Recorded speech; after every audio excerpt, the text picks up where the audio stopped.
Dr. Shalini Sinha, Vice Principal, KC College. Welcome, Dr. Niranjan Hiranandani, Provost, HSNC University. Dr. Heblata Bagla, Principal, KC College. Dr. Aman Bhosle, our eminent resource person for today.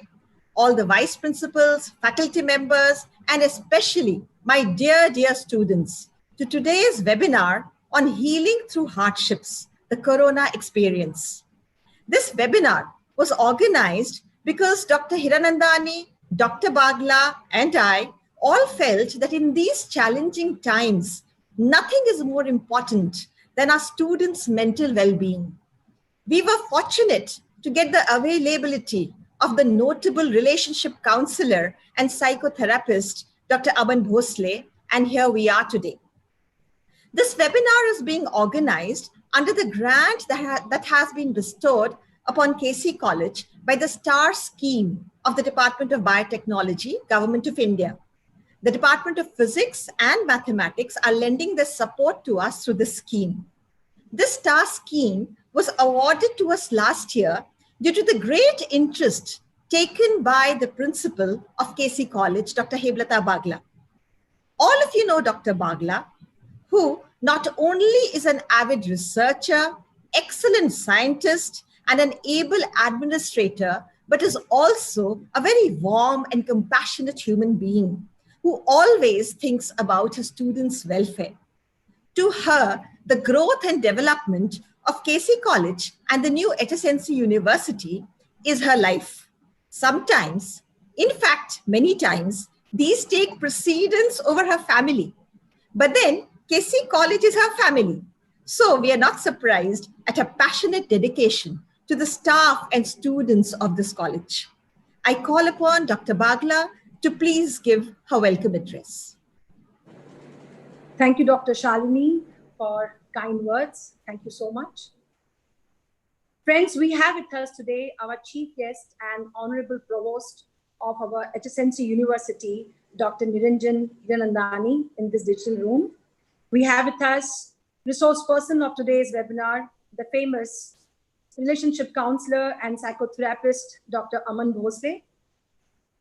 We have with us principals of Hyderabad, Sindh National Collegiate Board's principal colleges, vice principal of KC College, Dr. Shalini Sinha, Smarjit Padi, Mr. Justin, entire team KC, teachers of different colleges of Mumbai, and my dear students. I know many of our SYJC students have joined. I'm very happy, very glad to know that. And dear participants, I wish you all a very good afternoon. Friends, it's indeed my honor to welcome the chief guest of the webinar, Niranjan sir. We all know him, but I must introduce him always. It is our privilege that he is there in most of our programs. And after becoming provost, his attention to HSNC University is indeed appreciated and acknowledged. Niranjan sir is an entrepreneur par excellence, builder par excellence, a charismatic communicator, and role model to many people. No wonder for these many people, his gracious presence itself is so energizing and empowering. Thank you very much, sir, for making this webinar very special with your gracious presence. On behalf of KC College, I extend a warm welcome to you, sir. I also welcome the voice of today's webinar, who has an excellent capacity to keep his audience captivated via his speeches on the science of humankind. He brings invaluable insights and clarity through his unique storytelling and real-life experiences. Thank you so much, Dr. Aman, for joining us today this afternoon. I know Dr. Aman, he would not know this, that he's written several articles and columns in leading publications and website portals as well. NDTV, Mumbai Mirror, Hindustan Times, and also I must mention about his most recently released handbook on essential TA, transactional analysis, a common sense psychology. We would invite him to talk about his book later on, but today he's here with us to talk about the worry, the fear, the stress which we all go through. And in this challenging times, challenging pandemic, I feel that we all are seeing today that the whole new world of uncertainty and speculations. Fear, worry, stress are normal responses to perceived or real threats, and we often brood for the unknown. And it is perhaps normal and understandable that people are experiencing a wave of distress in the context of the COVID-19 pandemic. So we thought, who else would be the right person than Dr. Aman for joining for this webinar, and we get an opportunity to listen to him on his talk on healing through hardships, the Corona experience. Dr. Aman, I was wondering, I have read through, we know that before pandemic, we heard about healing through touch, healing through meditation, healing through music, healing through art, healing through nature, prayer, yoga, chanting, even architecture or Ayurveda. But healing through hardships, I think, is the first webinar, and that too the Corona experience. We all the participants, all the teachers, each one of us is awaiting to listen to you. And in fact, I would like to share with you that just 3 days back, we were discussing the majestic role played by science in the endeavors for defeating the rage of the novel coronavirus. I'm glad that as KC College, we have been in persistent academic engagement to find ways out of the distress of the pandemic systematically and scientifically. So while staying in the same kind of engagement and dealing with the mental sciences, we would like to know the remedies that make our minds strong in these difficult situations. So our hopes are not hazy, our fortitudes are not fragile, and we feel strengthened that we have power of science with us. So over to you, Dr. Aman. Very shortly, we'll invite you to speak, but now is the time that we hear our Provost, Honorable Provost Niranjan sir. But before that, let me thank the entire team, KC, for coming up with wonderful programs for our students. They're so crafted well for them that they not only they should be engaged, but we train them to remain attached to the institution through different ways, and they should keep progressing further, knowing the situation, adopting it, and keeping their mental health first on the list and the priority. So me, myself, being a curious and a serious student of mental health, I am looking forward to learning from this webinar. So thank you so much. I once again welcome our chief guest, Dr. Niranjan sir, and our speaker, Dr. Aman Bhosle. Thank you very much, each one of you, and a warm welcome to each one of you to this webinar. Thank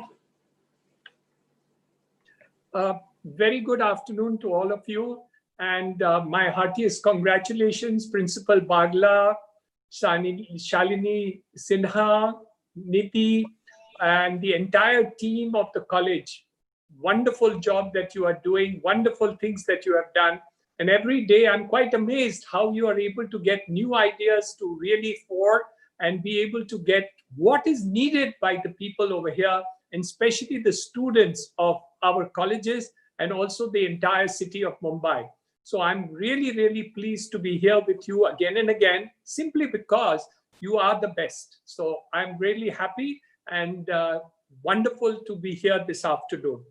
Dr. Aman Bhosle, of course, we have heard of you, and we're looking forward. I think Principal has spoken about you, but I must really add that these are the times when all these thoughts which you put across on the table will be really useful to our students.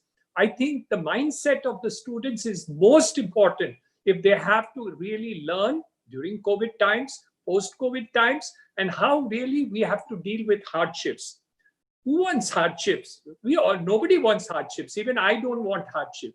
But COVID times have brought about hardships, and it's unfortunate that we have to face these hardships. So it's great to have tools with us, which really gives us ways by which you can avoid these hardships. However, since I have been called by all of you to speak here today, let me also share a few thoughts on how I would like to avoid hardships. I have also a few thoughts, and if Dr. Aman Bhosle will permit me, I will also start off by a few thoughts that I would like to share with my young students And I think it's extremely important because I think this subject is very, very important. First of all, we have to understand, my young friends, that life is about ups and downs. There is nobody who doesn't go through ups and downs. Of course, the worst is now, which is the COVID times. But otherwise also, you don't do well in an exams, that is also a downtime. Somebody doesn't care for you, that's also downtime. So you can have downtimes all the time. So how do we face the downtimes?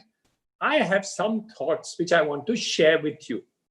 The first thought that I have is to surround yourself with positive people. Very important. Many times we pick up people and friends whom we go to who are always cribbing, always having negative thoughts. This is not good, that is not good, this picture is not good, this view is not good, this room is not good, this car is not good, this travel is not good, this subject is not good, nothing is good. For God's sake, keep such friends away from you because they are not your friends. You got to surround yourself with positive people who says, wow, this is my college, this is my subject, this is what I want to do. And I promise you, your entire mindset will change. So that's my first suggestion. The second suggestion which I have is to be in contact with nature. Most of the people, we always are in buildings, especially in places like Mumbai. The secret is go to a garden, go to an open air place. Worst comes to worst, you also walk on Marine Drive. Go into the open air. This makes a world of a difference. The moment you go into an open air place, your mind opens out and thinks differently. So it's extremely important to think in those natures to do it. The third important thing, which I believe young people should do more than older people, but even older people can do it, is to invest in yourself. What do I mean by invest in yourself? It means you got to constantly do new things which will make you better. For example, do you know that those people who are more fit do not get any problems during COVID times? So get into a gym, get into yoga, do some pranayams, do something which will bring fitness back to you. If you are able to do that investment into yourself, your entire life would be better. And your mental health will automatically get better because you have invested your time, energy, and concentration into something which is A, positive, with people who are positive, B, in open air, and the third, to do some sort of investment into yourself. What is the other way you can invest into yourself? One is reading autobiographies of people who are very successful. It's extremely important to do so. Read about so many people. It doesn't matter whom you read about. There is so many books. You can even go to Kindle and read them and know about good people to do. You invest into those people, you will realize that they've all gone through downtimes. All of them had fallen and all of them have got up and done. If they could do it, I can do it. You can do it. So what we got to do is to see that we have people around us that are going to be important. So when you have adversity, whether it is COVID or any other adversity in life, you will fall, you will have difficulty. You're not going to be a happy person, but you have to get up and start walking again. Start doing something new and interesting. These are my thoughts that I have in order to get back into action. Remember one thing.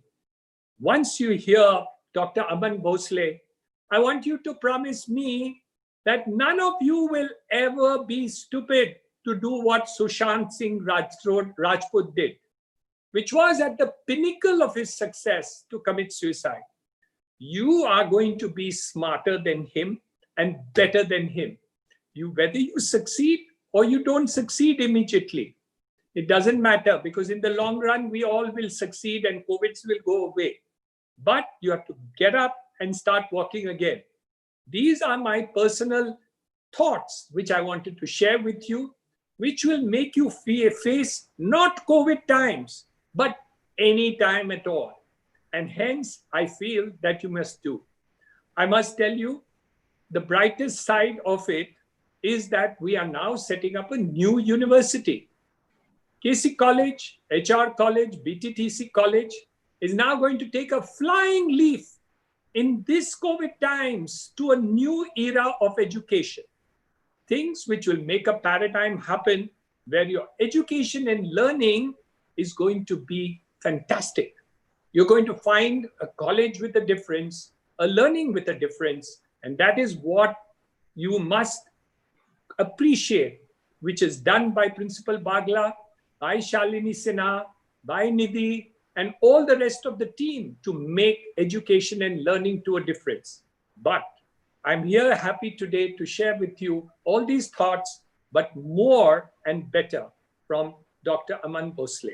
Thank you very much, Principal Bagla, Shalini, and Nidhi. Thank you for inviting me here today to start this lecture on, and of course, over to the best man in this subject. Thank you so much, sir. Thank you so much for those power-packed words. You always bring so much learning and enthusiasm to the table. So thank you for your inspirational words. Thank you, sir. I now invite Ms. Nidhi Borana, the young and sincere personal counselor of KC College, to please introduce Dr. Aman Bhosle, our eminent resource person for today. Thank you, ma'am. Respected Provost Dr. Niranjan Hiranandani, esteemed chief guest of the afternoon, beloved principal, and cherished faculty members and our beloved students, a good afternoon to you all. It is indeed a beautiful afternoon when we have gathered here for an enlightening session. It is a great honor for me to introduce and welcome our resource person this afternoon, Dr. Aman Bhosle. Today, we are privileged to have an opportunity to listen to him. Dr. Aman Bhosle, PhD, is a highly trained relationship counselor, psychotherapist, and trainer in transactional analysis at the Heart to Heart Counseling Center, Mumbai. He is a sought-after corporate trainer and mindset coach who helps people and teams through various psychological issues. He also offers workshops on mental health, anger and stress management, thinking and communicating effectively, and creative thinking through a crisis. Dr. Aman brings invaluable insights and clarity through his unique storytelling and real-life experiences to your conundrums and struggles, so help you through them. I welcome Dr. Aman Bhosle once more and request him to please begin with the session. Thank you. All right, I'm just going to start right off the bat by sharing my screen first. So please bear with me for a few seconds. All right. Is my screen viewable to you guys? Yes, it's visible. Give me a second. Let me make a few minor adjustments. All right. Give me a second. All right. And here we go. All right, guys, welcome. Such beautiful words of praise for me. You know, does this ever happen to you when someone says something really eminent and all kinds of things and you wonder, ye mere bare mein hi baat kar rahe hai na? Does that ever happen to you? Well, it happens a lot to me because, you know, the way I see myself is just someone who's lived a little longer than perhaps you guys who are starting out there as students. So yes, I have done a few interesting things. And I'm here to share a few of the learnings that I've taken from those interesting experiences and a few lessons as well for you guys. And we have 200 people right now. So I hope at least a good 60% of y'all don't go off to sleep because of the beautiful, rainy, cloudy weather out there. So we're going to, without wasting any time, just jump right in. In case you wonder what's there in the bottom half of my screen, those are my contact details. I'm very, very easy to reach. There's my email, there's my personal website, my Instagram, and even my personal mobile number. where I would recommend you WhatsApp me before you call, because I do a lot of these and sometimes I might be in the middle of something, so I may not take your call. Don't be offended. So, as Nidhi said, I come from the Heart to Heart Counseling Center. We've been active since 1986, which is incidentally the year I was born. Okay, so I'm as old as the center. So I've been growing up watching my parents run this wonderful place where, you know, back in the day, people didn't even know what counseling was. You know, if there were problems in a family or someone had psychological issues, they used to call a Baba, or they used to put holy water on that person, or they used to say there's a demon or a witch that has entered. You know, we're a very superstitious country as Indians. So since those early days, pre-internet, pre-even cable television coming to India, we've been at it, training people in counseling skills. We run all our workshops online now. We have adapted. Of course, we have to adapt. We'll be talking a little bit about how you also have possibly had to adapt the way you learn, the way you live, the way you even interact with your friends. In these strange and unfamiliar times we find ourselves in. And we do train 500 plus students per year. So later, if you'd like to know more about our courses or workshops, we can always talk about that later. If you can see, there's a very cute logo in the bottom right. And I think that's your logo. That's the KC College logo. It's the one I found on the internet. So I hope this is the latest one. Just a few of the institutes that I'm affiliated with, we like to hang out. We talk to each other. I go and share my opinions at these places. So I just thought I should let you guys know this is not my first rodeo. I've been doing this for a very long time, and you guys have been so kind, heaped on me so much praise. Now I really hope I live up to all the expectations. But let's just jump in, and then I also hope once I'm done with my talk, you guys have some questions for me. And in my opinion, there is no such thing as a dumb question or a silly question. So please don't be shy. Please don't be shy. Ask me anything. Anything you want. Even if it's something I haven't covered in my talk, I will do my best to give you an answer that hopefully satisfies your curiosity. All right. So apart from this being a pandemic, which is a global health pandemic, I think this is also a pandemic of socio-economic and mental upheavals. And upheaval is basically an unsettling, is basically an eruption of so many different emotions. You won't believe, a lot of people feel guilt. A lot of people feel anger. A lot of people feel sadness, grief. A lot of people even feel laziness, and they're not able to explain why they just can't get out of bed or maintain a decent schedule for themselves. But one thing that all these emotions have in common is that because they are sort of messing with you, they're testing your limits. They're testing your limits in more ways than one. And the reason I'm saying this is because in modern society, we have the internet, we have our Netflixes and YouTubes and Amazon Primes. Everything can be ordered online. Food can be so easily accessed. We have hundreds of WhatsApp groups we're a part of. One of them most certainly will be a cousins group, which has a lot of forwards on them, a lot of news. The vaccine is out. This is a containment zone. Are you getting vegetables? There's a lot of information out there. But what's happening is your limits have been tested. The limits of your patience, the limits of your tolerance, the limits of your own inner resilience to this adversity that has suddenly dropped on us. And a lot of us were not prepared for this, really. So let's not beat around the bush. Now, what I always say to people who are in the middle of any problem, even before pandemic, the hustle is real.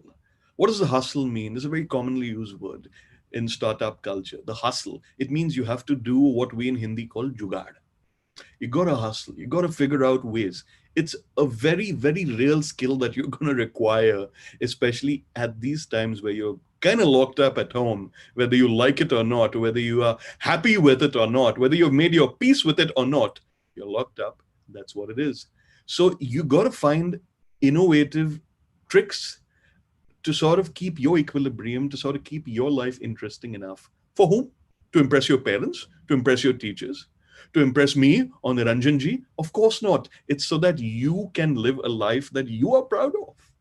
And that takes effort. That takes effort. That takes a little bit of creativity and a lot of jugaad. There's a lot of bustle out there. There's a little buzzing of information. The WhatsApp University, which is another great university that no one has taken admission to, but yet result har subah aata hai hamare screen pe ki kya ho raha hai. So there's a lot of bustle. There's a lot of noise out there. that you need to kind of sift through, kind of, make your way through, kind of like getting into a train at Dadar. You got to figure out ki kahan, kaise chadna hai, kaise utarna hai. Of course, not for now, but that's how it usually is. And the rustle is unreal. There's a lot of rustle, different groups with vested interests, corruption, the whole situation with China, the less said, the better. There's a lot of noise that is also not just part of your ecosystem, your immediate ecosystem, but also noise that is a part of the ecosystem that might not affect you directly, but in some way it affects the country you live in some way it affects the people you care for. All right. So this is a situation that all of us are a part of. Now, what really happens during an adverse what happens during an adverse situation where the circumstances can't be predicted, where the circumstances can't be managed, where the circumstances can't even be understood completely? Sala ho kya raha hai? Does that ever happen to you? You wake up in the morning and you ask yourself, Sala ho kya raha hai? Kab tak baise baithe rahenge? It's normal. But there are essentially, in my opinion, 5 types of people in a lockdown that exist. The first kind are the doers. They'll always be doing something. They are either reading or they're creating. Like in my case, I'm always giving webinars, or I'm consulting clients directly, or I'm, reaching out to corporates and trying to, create bespoke workshops for them. So I'm constantly doing something, or I'm doing jhadu, pocha, cooking food. Yesterday night, I made some chicken biryani. It wasn't too bad. I still have some leftovers. The second type of people in a lockdown are the arrangers. So they facilitate.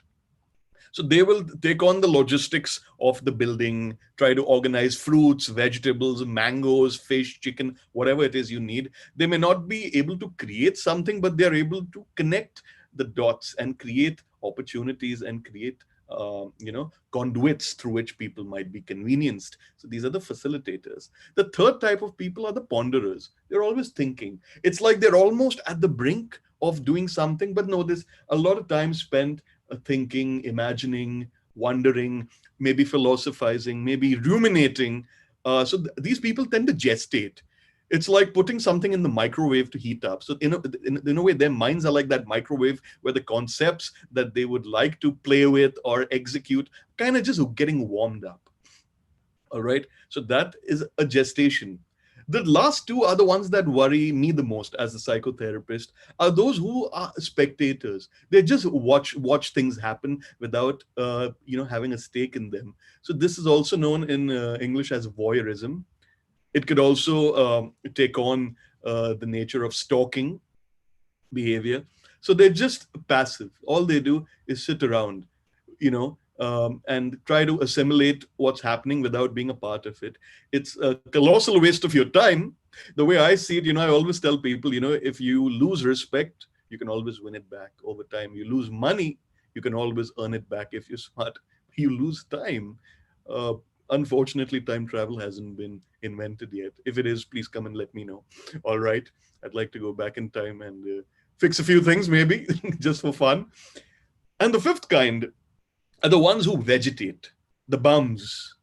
They don't want to get up. They don't want to help around the house. They don't want to even check their WhatsApp messages. Bahut kaam hai, bahut mehnat hai, kaun karega? They're just sort of doing absolutely nothing with their life, with their times. Now, some people find great pleasure in being bums or just vegetating, but ask their families who live with them, or ask their companies who have hired them, and that might be a moot point indeed. People might wonder, yaar, iska kya kare? How do we get rid of this person? How do we fix this person? And I get a lot of clients who are perpetually vegetating or spectating. They're not participating. So in my opinion, if you are in one of the 3 categories, preferably in the first 2, or a little bit of the first 3, you're in a good place. You're in a good place, and that's a good place to start. Everyone has a personal survival mantra. And Niranjan Ji was kind enough to share a few things which I found very interesting. Reading autobiographies is fantastic. He spoke about investing in yourself. To extend that concept further, I would say invest in a personal survival mantra. All right, this is a coronavirus. But if you see movies with zombies in them, even in movies where the zombies have come and civilization has ended, there are always some people who show leadership. There are some people who are slightly passive. There are some who are very opportunistic. First thing they'll do is they'll go and steal stuff from the grocery stores. So you need something called the survival mantra. Now, these three words mean a lot to me. AIA, adapt, improvise, and advertise. What does this mean?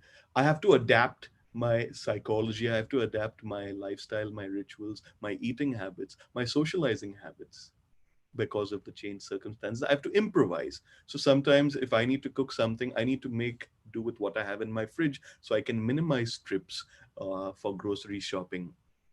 So does that mean I need to see more YouTube videos to figure out how to cook better or cook different things so I don't get bored? Maybe it means that. And advertise. In these times, I'm sure you all are aware, screen time has gone up exponentially. People are constantly on their phones. So I have used this opportunity to make sure that if I'm not the most, if I'm not omnipotent, I'm certainly the loudest. There's no way you can't notice me. So I constantly make sure people know what I'm up to, at least the people who matter to me. I send them videos of my webinars. Dekhna hai to dekh lijiye, nahi dekhna hai to. Fine, that's also okay. Not everyone likes everything. So I make sure to advertise my availability, my services. Even the lower patta in my slide is a form of an advertisement. Come to me, talk to me, know about my company, know about me.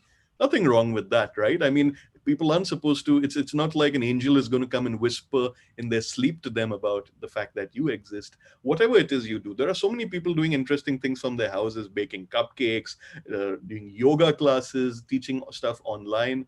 A lot of people have started home kitchens. People are creating all kinds of little groups, and they're sort of working together to get things done. So for that, you need to advertise. All right. And in a way, if you advertise, you know that there is some way through which people may find you and maybe pay you your due. Maybe it's a fee, maybe it's, you have a good that you produce and that they're going to pay you for that. There are ways to make money, even if you're stuck at home. Of course, there are. As I said, home kitchens is a very, very lucrative business to be in right now. If you're baking cakes as a hobby, all you need is a little Instagram poster. You can start selling those cakes to people in your area. Believe me, everyone needs a cake right now. The way these few months have just swept us off our feet. And I don't mean that in a romantic way. I mean that in a horrific way for some, isn't it? Right? Why are we worried? A lot of people are worried about the fact that they're going to die. I have good news and bad news. The good news is, yes, you're going to go die someday. And you already know that you're going to die someday. And the bad news is you don't know when that someday will come. So if you're going to worry about dying, ironically speaking, that stress is predisposing you to several other comorbidities that might actually expedite a downfall of your health, emotional health, your physical health is included when I say the word health. People are worried, will I earn as much as I once did? If you adapt, sure, you can earn as much as you once did. Maybe you can earn even more than you once did if you adapt to the online model. Maybe there's something you can do in the virtual world that you couldn't do in the real world. Is my family going to drive me mad? I have bad news for you. Everyone's family drives them a little mad to some extent, but a lot of people are ashamed to admit it, and there's nothing wrong. You are living with people from different generations, with different personalities, with different expectations, and most importantly, with different agendas and needs. Of course, their expectations are going to clash with yours at some point. So you might blame them saying that, oh, they are driving me mad. No, it's not really the case. You just need to learn to either negotiate, or you have to be okay to pay the cost required for your dreams to come true. That's what it really is, you know. If you want to be physically fit, there's a cost. The cost is no samosas, no biryanis, right? No Nutella on bread, right? It's a cost you pay. If you want to make the most of your day, you know, as Robin Sharma would say, wake up at 5 a.m. and between 5 to 9 a.m., you do everything that's required to nourish yourself, whether it's writing a journal, whether it's reading a book, whether it's exercising, whether it's organizing your life, maybe organizing your day, seeing your to-do list. That sounds very, very impossible, right? Some people are like, oh, no, yaar. But you see, Bill Gates doesn't take a holiday from his mind.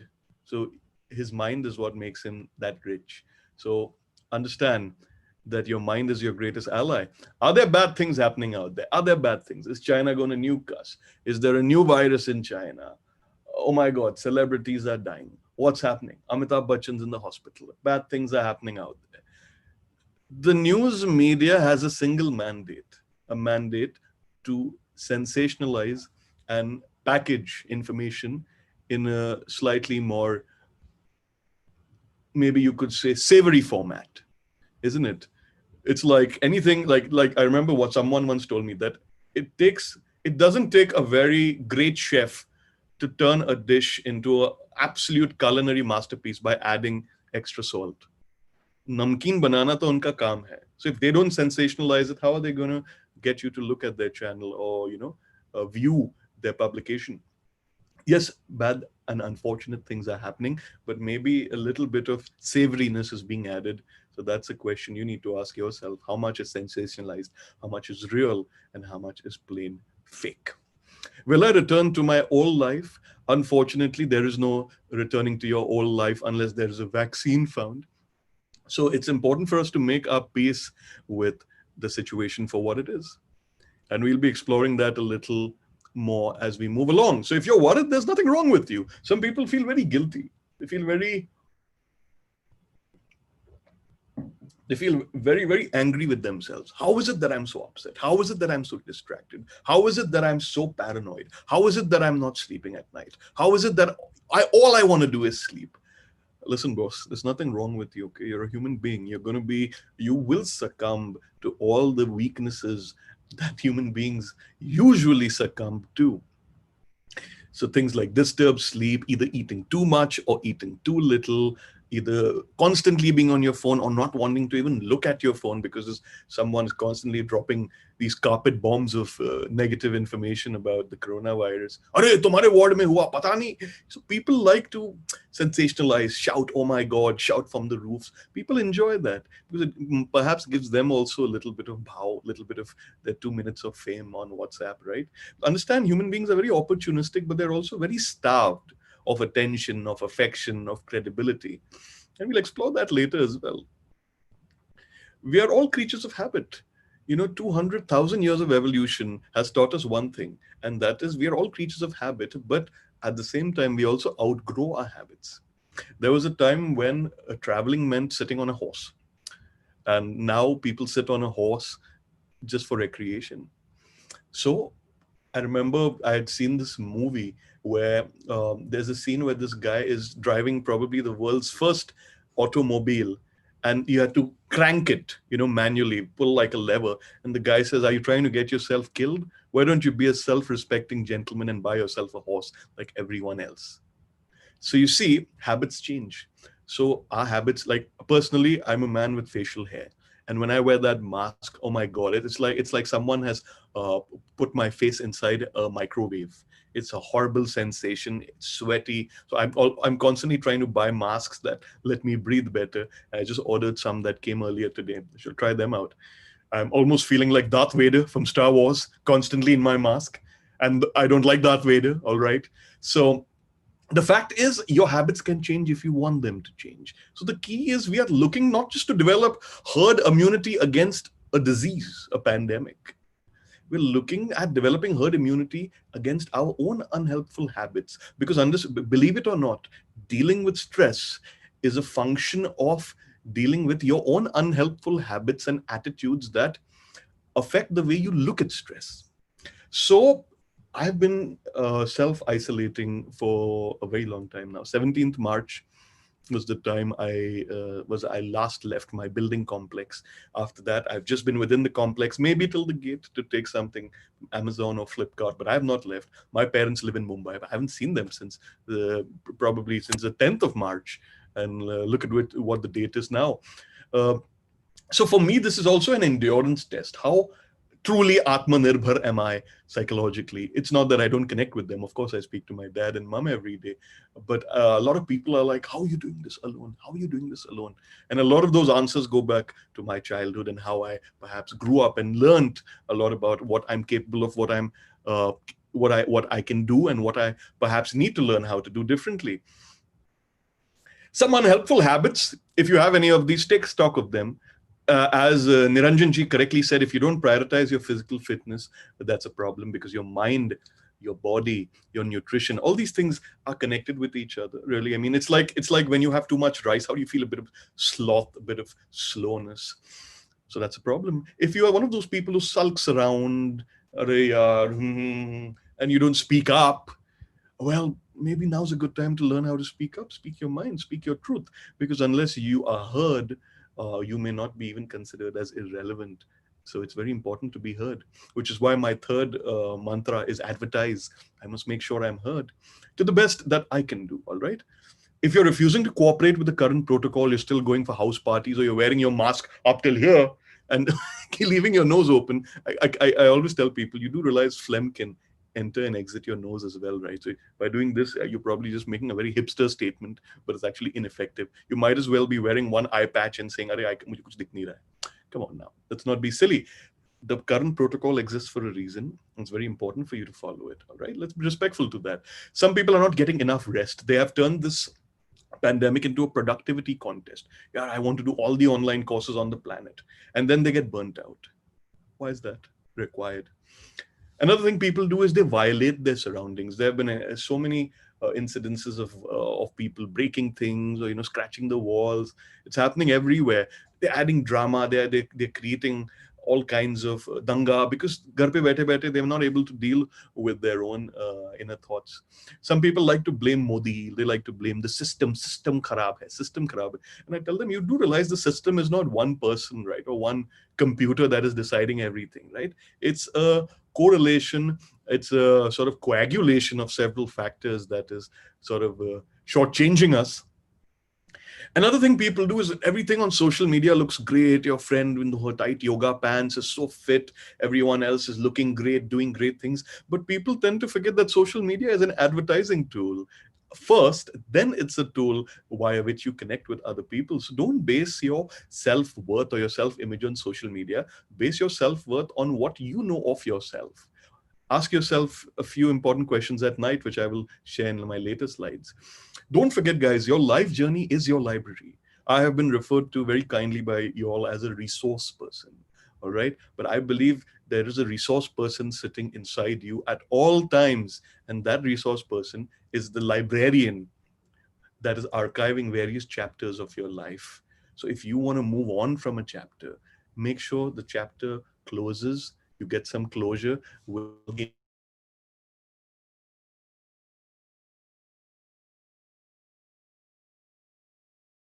Progressing, because we do experience and live our life in chapters. This is something I strongly believe. At a time like this, who do you want to become? The preacher, the one who only gives gyan on WhatsApp, or the reacher who reaches into interesting places and finds so many unique things about your own life, about your surroundings? Niranjan ji spoke about going out in nature. It's a great idea. I look forward to my walks in the evening. I live in a very nice complex here at Wadala, Lodha, New Calf Parade, it's called. Lovely green patches here. I put my earphones, I listen to podcasts, and that's my time with me. All right. So I try to reach out for these little experiences, these little nuggets of freedom that I enjoy, even though I haven't left, as I said, the complex.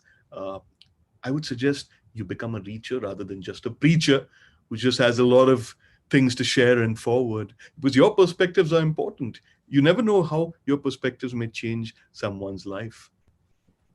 Nothing is permanent in this world, not this pandemic. The only thing that is permanent is death. If you keep yourself healthy mentally and physically, you can postpone that to a great extent. I have known people in their late 60s with comorbidities who have recovered from the coronavirus as well. This because they have kept good discipline. They, as Niranjan ji said, there is some pranayam they do. They're drinking their warm fluids. They're keeping some physical activity up. Also understand one thing in this world: you are 100% responsible for your boredom. Unless your parents work for the circus, which is highly unlikely. So if you are bored and you don't know what to do yourself, guess whose responsibility it is? It's your responsibility. So find new and interesting things. Maybe figure out some interesting YouTube channels, Instagram accounts you can follow. Practically every evening, someone is doing an Insta live nowadays. I'm on a lot of them. Also, another thing for the Instagram generation, you can, follow hashtags the way you follow accounts. So you can follow hashtags and you'll get all the prompts associated with that on your newsfeed on Instagram. It's a great way. Adversity can be a savage but wonderful professor, guys. And I'll talk a little bit more about that as we go along. Naivety and laziness is the real issue, in my opinion. A lot of people are very lazy to change. Naive. "Humko to pata hi nahi tha. Humko to pata hi nahi tha." You cannot say that anymore, you know. You have Google Ji Maharaj, as I call him or her.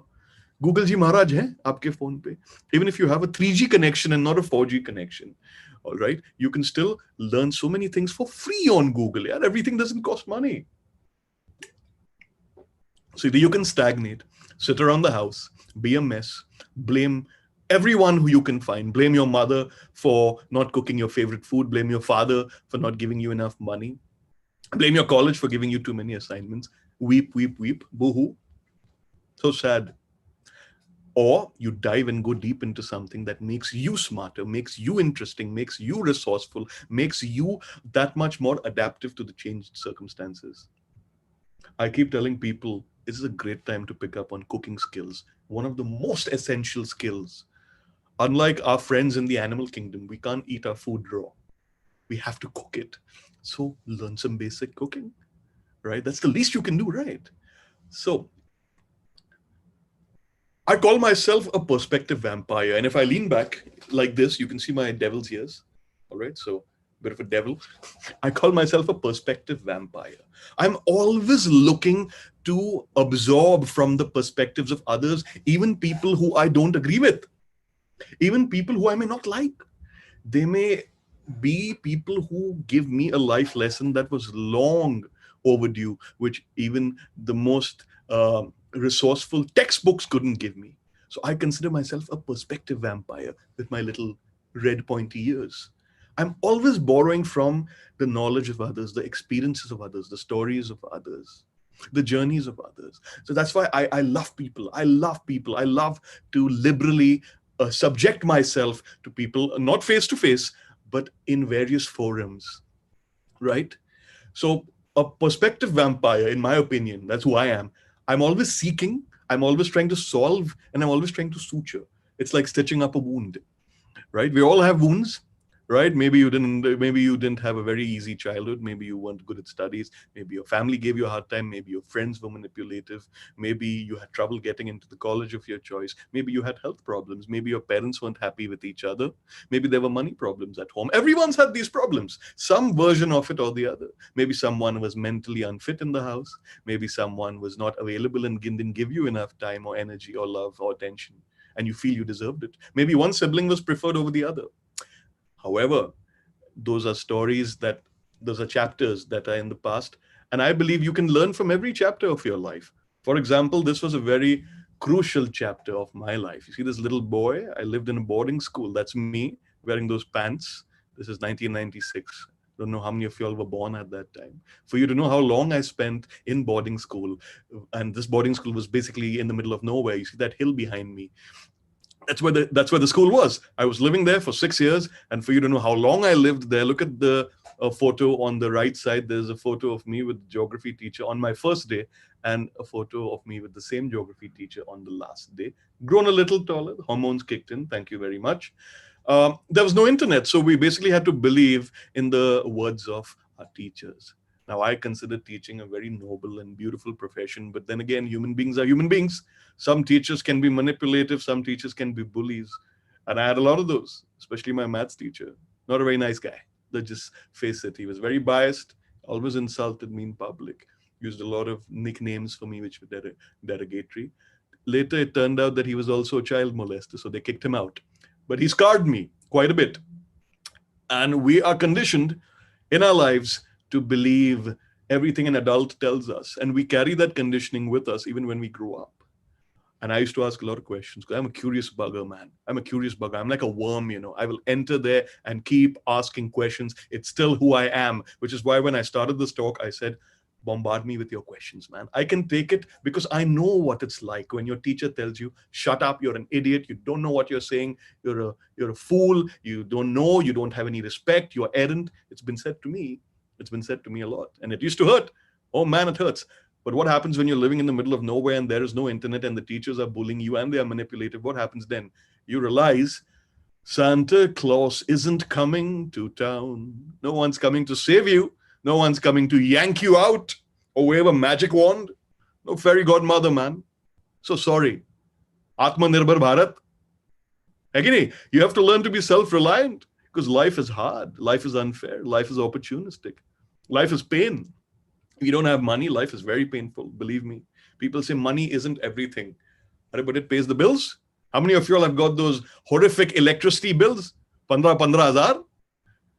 Some people can't even pay their bills because they don't have that kind of money in their accounts. Santa Claus isn't coming with his, the stockings full of gifts and opportunities. No one is coming. And that is a scary thought for some of you all, isn't it? It's quite scary, isn't it? I learned it very young. I need to be resourceful. I need to be adamant about what I believe in. And the smartest person in the room is usually the one who finds the solutions to the problem. So if not to be the smartest person in the room, at least aspire to be the smartest person in the room. Work towards being the smartest person in the room. Maybe you reach 50% of the way. That's good enough. I went to boarding school, and then after that, I came back to the city. Xavier's College is where I studied.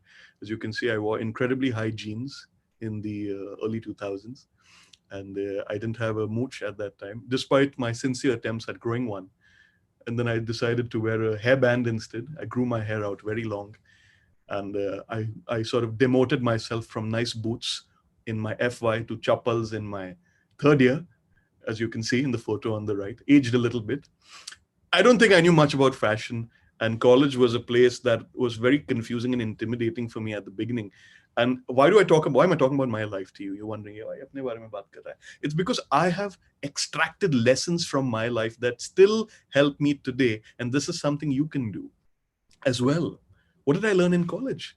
There is no such thing as Indian culture. There's no such thing. A man from Kerala and a man from Mizoram versus a guy from Haryana versus a guy from Vishakhapatnam or Orissa have nothing in common except their passport. So don't force your opinions on other people. And in these coronavirus times, I'm noticing a tendency for people to force a lot of things. You have to do this. You have to be this figure. This is how you will stay safe. Guys, understand every family, every individual creates their own culture. So don't succumb to this idea that this is Indian culture. Don't label things. Don't be in a hurry. Everybody hurts and spends time in the dirt. Everyone, including me. Everyone has fallen flat on their face so many times that your nose ends up like Voldemort from Harry Potter or like Michael Jackson in his later years. You will fall flat on your face, but you will fall flat quicker and harder if you get attached to labels like Indian culture. Get rid of those labels if you want to survive through life, through a pandemic, through anything.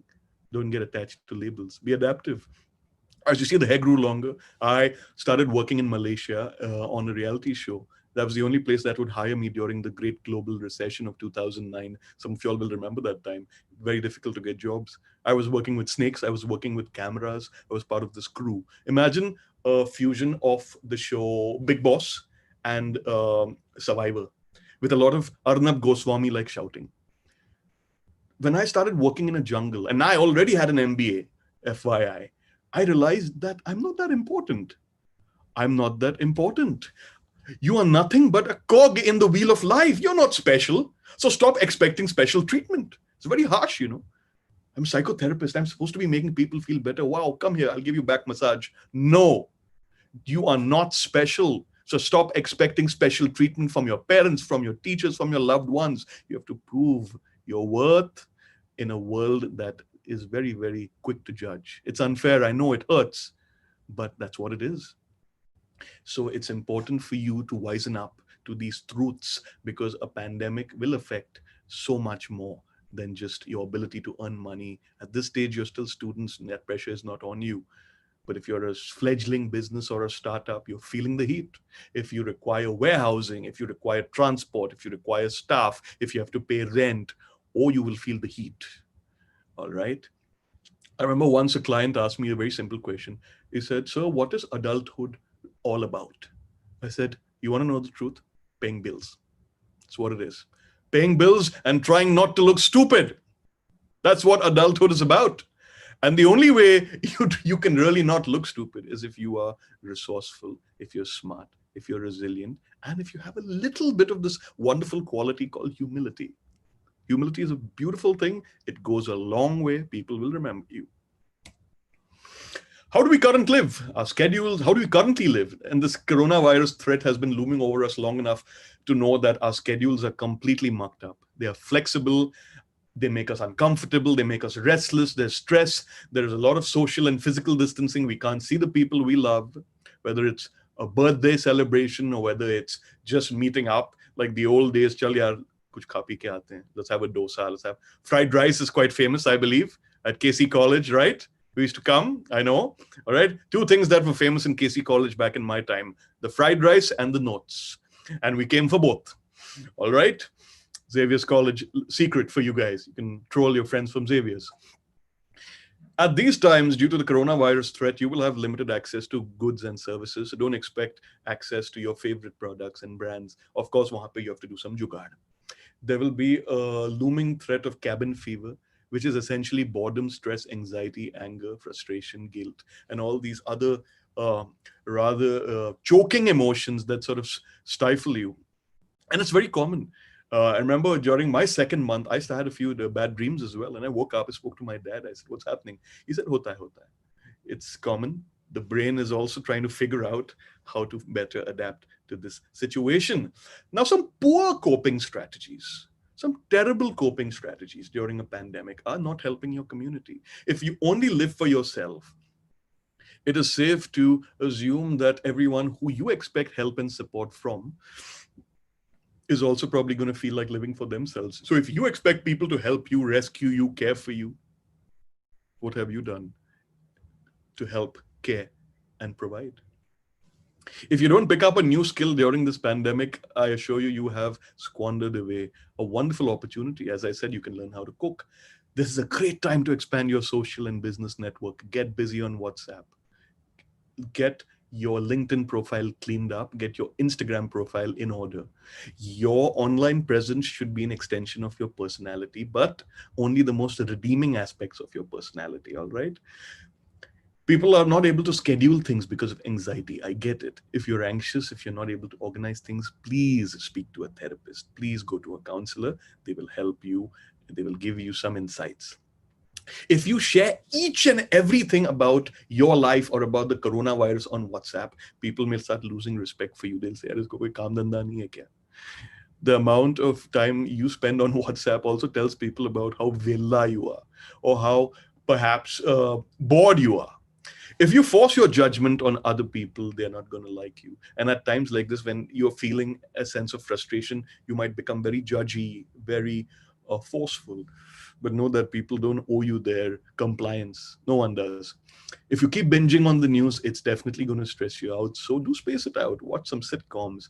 I have been watching Disney movies that I couldn't catch for the last couple of years because I grew up on Disney, man. I'm a 34-year-old man, but I'm not ashamed to admit that I watched Zootopia for the first time. 2 days ago. You'll see it on my Instagram. I post movie reviews there. Seek therapy if you need it, guys. There is nothing to be ashamed of, all right? The way you go to a physical gym when you want to just sort of build your physical stamina, for your emotional stamina, come to the psychological gym. You can come to me. You can go to anyone you prefer. It's just not just me saying, mere paas aao, give me your money. No. You go to whoever appeals to you, whoever you feel you can understand and respect, or who understands and respects you, all right? Don't mix things up. Keep things very separate. It's very important for you to keep your expectations separate from your emotions. Okay, and we can explore this later in Q&A. You have to remap your priorities because certainly things are changing, whether it's money, whether it's health. But I think one of your chief priorities, something that even Niranjanji touched on, is you have to evolve as a person, really. So focus on that aspect, all right? How do you find serenity during the COVID-19? Here are some cues. These are some cues. You can screenshot this if you think it's helpful for yourself. Badme, you can see it. There will always be good days and bad days in life. Always, one way or the other. Even if you're the world's richest man, Would you say Anil Ambani had some good days and some bad days? Yes, definitely. The actor Kevin Spacey, who used to be one of my favorites before his sex scandal came out, he had good days and bad days. Yes, right. Ashutosh Gowarikar, who's the director of Lagan, has had some good days and bad days as a director, right? Anyone who has seen his last 2 movies would know what I'm talking about. So everyone has good days and bad days. And you need to remember that you are so much more than just your emotions. Think of your emotions as a Wi-Fi signal. Your Wi-Fi signal is something you depend on to download stuff, to access this webinar, to connect to the internet. But what happens when your Wi-Fi starts malfunctioning, or the speed becomes a little slow, maybe because too many people are accessing it at the same time, or you haven't updated your plan, or you haven't paid your monthly bill? Your emotions are exactly like Wi-Fi. Sometimes the signal fluctuates. So you don't have to blindly trust your emotions. If you're feeling emotional, you need to take some time out, get some space from those emotions. And you might find yourself being a little more practical and rational over time.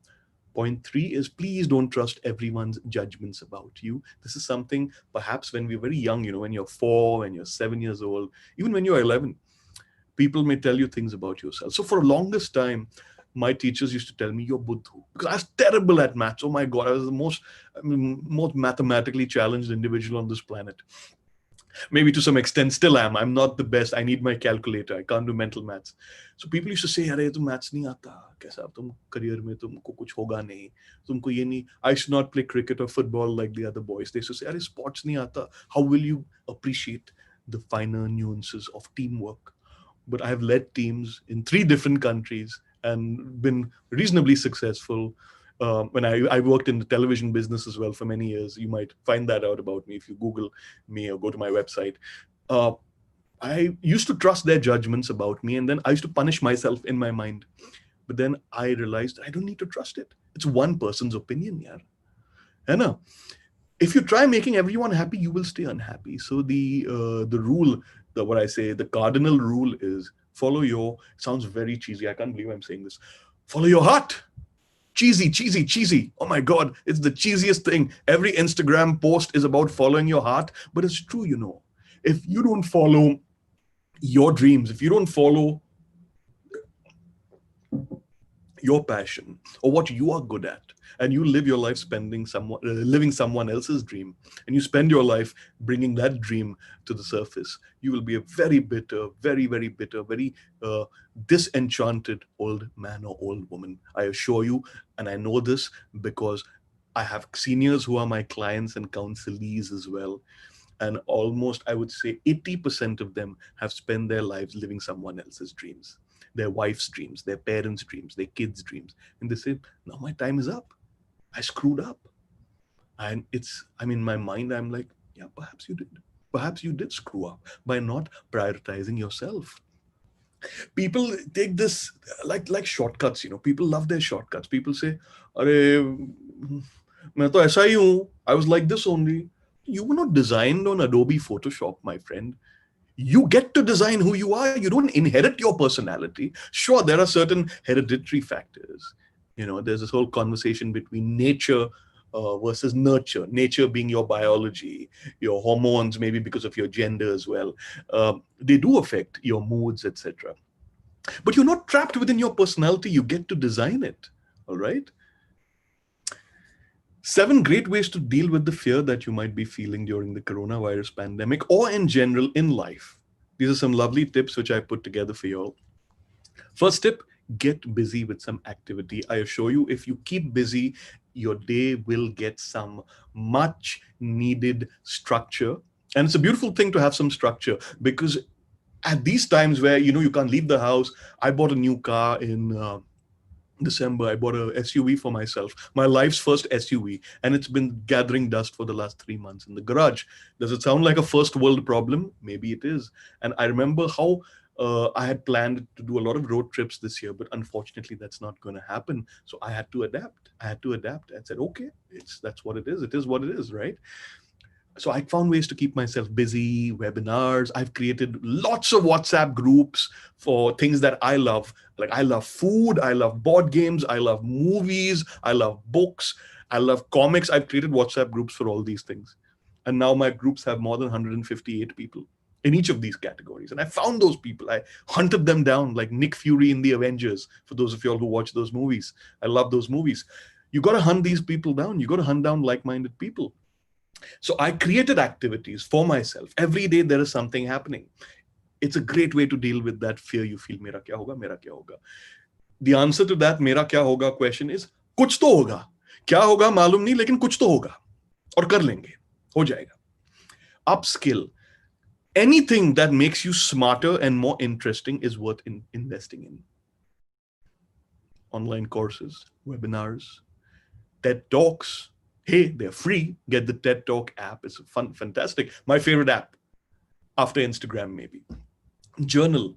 Record and exorcise those thoughts. Exorcise. Anyone seen the movie The Exorcist or the Poltergeist? Maybe you all are too young. Bhoot nikalo andar se, wo gussa, आत्मग्लानि जो भी आप feel कर रहे हो उसको बाहर निकालिए.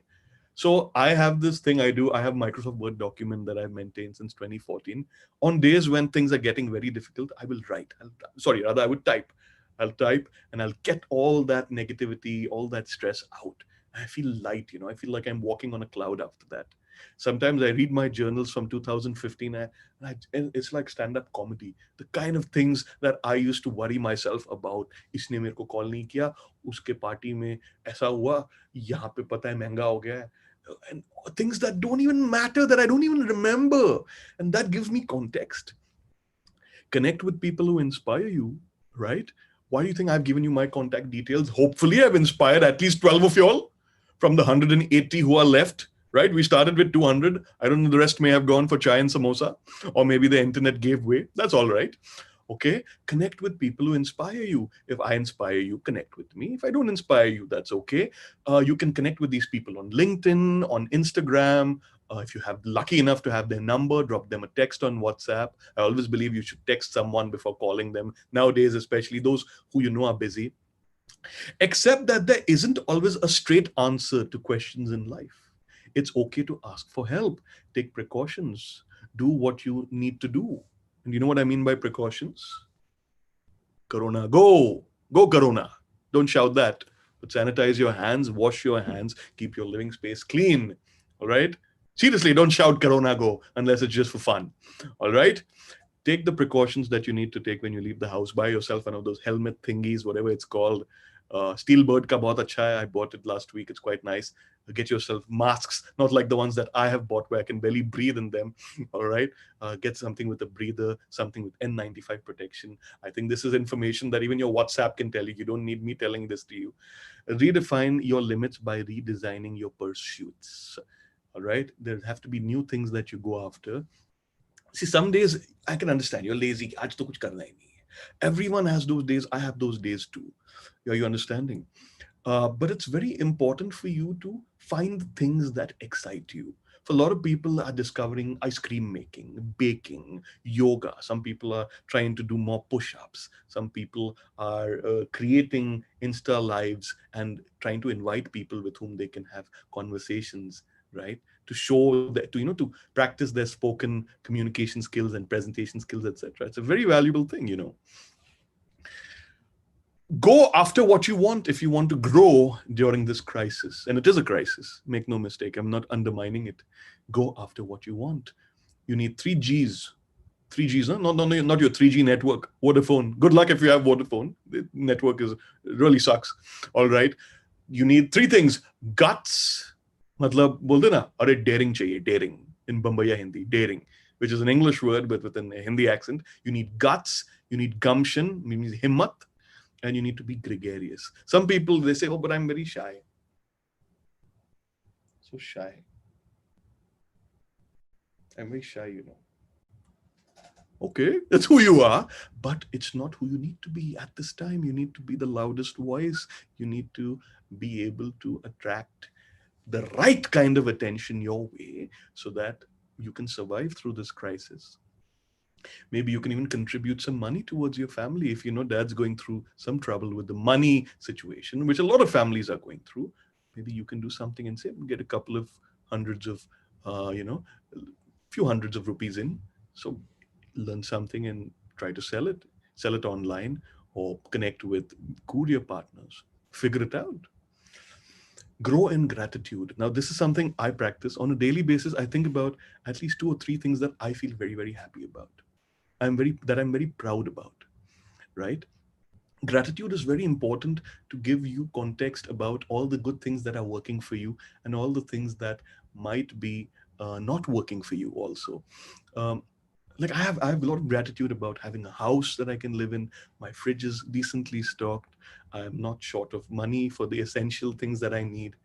Uh, During an crisis like this, getaway time is very important. You need to design daily rituals where you can get away from the family, from the friends, from the WhatsApps. Does that mean you listen to a podcast or listen to Spotify the way I do? Maybe if that works for you. Does that mean you read a book? A lot of people, yaar, kaun book padega hai, yaar, kisko marna hai? A lot of people are like this. They rather watch Rick and Morty or Brooklyn Nine-Nine or The Good Wife on some OTT platform, or if you're truly unfortunate, you watch Breathe 2 Into the Shadows starring Abhishek Bachchan, my least favorite actor. All right. Design rituals where you get out of the rigmarole and sort of just invest in the ecosystem, the rich, vibrant, fantastic ecosystem in here, right? And it's a beautiful place. It really can be. Before you go to sleep, ask yourself these 3 questions. If you have forgotten everything that I have spoken to you guys, it's fine, but don't forget these 3 things. Take a screenshot right now. Before you sleep, ask yourself these 3 questions. How can I grow as an individual, as a member of the community, as an adult, as someone, in your case, is very, very firmly walking down the path of your academic career? How can I contribute? What do I have to share? Can I connect 2 people with each other who don't know each other, and maybe both their lives will improve? Maybe they'll improve. Duaएं तो देंगे आपको. At least they'll bless you. At least they'll say, wow, what a nice guy. What a nice, lovely girl. Point 3, what can I learn? What can I learn that makes me better adapted to not just the fact that I'm dealing with this pandemic, but what can I learn that will perhaps help me have a more fulfilling life, maybe an economically more powerful life, right? Like I had a friend, he did a stock market course recently, and he said, I want to learn about trading because mujhe kuch pata nahi hai. He thought about what can I learn, and he dived deep into it. A lot of people are investing in themselves. As Niranjan ji also said, you've got to invest in yourself. Because here's the bad news. No one cares if you don't. No one cares if you don't. Well, then your life journey turns out like you'll become one of those miserable old grumps who gets angry every time a child's cricket ball enters through the window. Tum bachcha log ko samajh mein nahi aata hai kya? You'll become that person. How do you think they became that way overnight? That bitterness, that anger, that frustration. Yeah, some contributing factors could be medical conditions, the senility of old age, but it's better to live with embarrassment of doing something that didn't work out than living with the thought that, yaar, ye kar liya hi hota yaar maine. I should have tried. That regret bites you and can kill you inside quicker than the bloody coronavirus, I assure you. Okay. I worked with several brands, guys. And the reason I put this slide is to show you that there's been a fair bit of range that I have covered in my career. A lot of TV brands. Before I was a mental health professional, I was a video producer and I was a content specialist. I used to come up with creative strategies on how to help them sell shows. I got tired of that, of course, bored with it. And then I decided to change what I did with my life. I went after my PhD. I had my job at Discovery Channel during the day. I had my PhD work in the evenings. It was crazy, but I got it done. So it's never too late to rethink your choices, even if your family makes you feel like shit about it. In my case, I had a very supportive and loving family. My parents are amazing.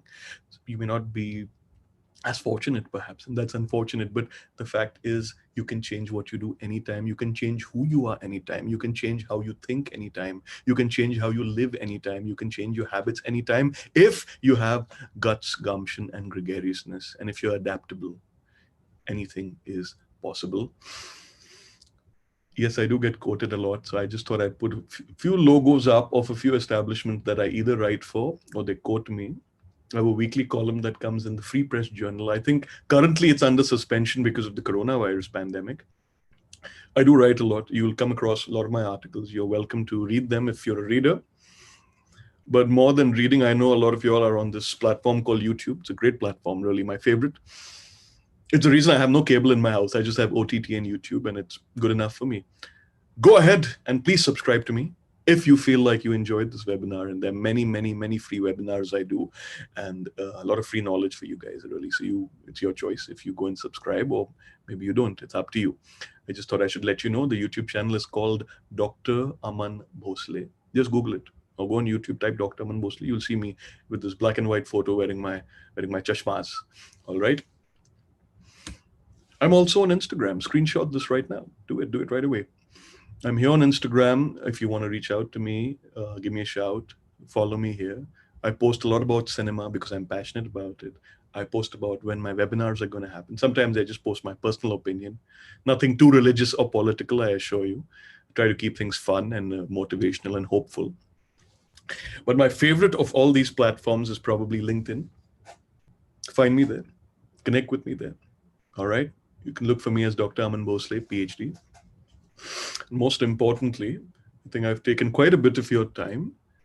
This is the fastest I could go, guys. I know it's a lazy afternoon during the monsoons. Thank you very much for your patience. And if you have questions, I would request whoever is facilitating this we can maybe open the floodgates and let the questions gush in. Or if you have no questions, that's all right as well. If you have answers, that's all right too. I'll ask the questions then. Yes, Doctor, thank you very much.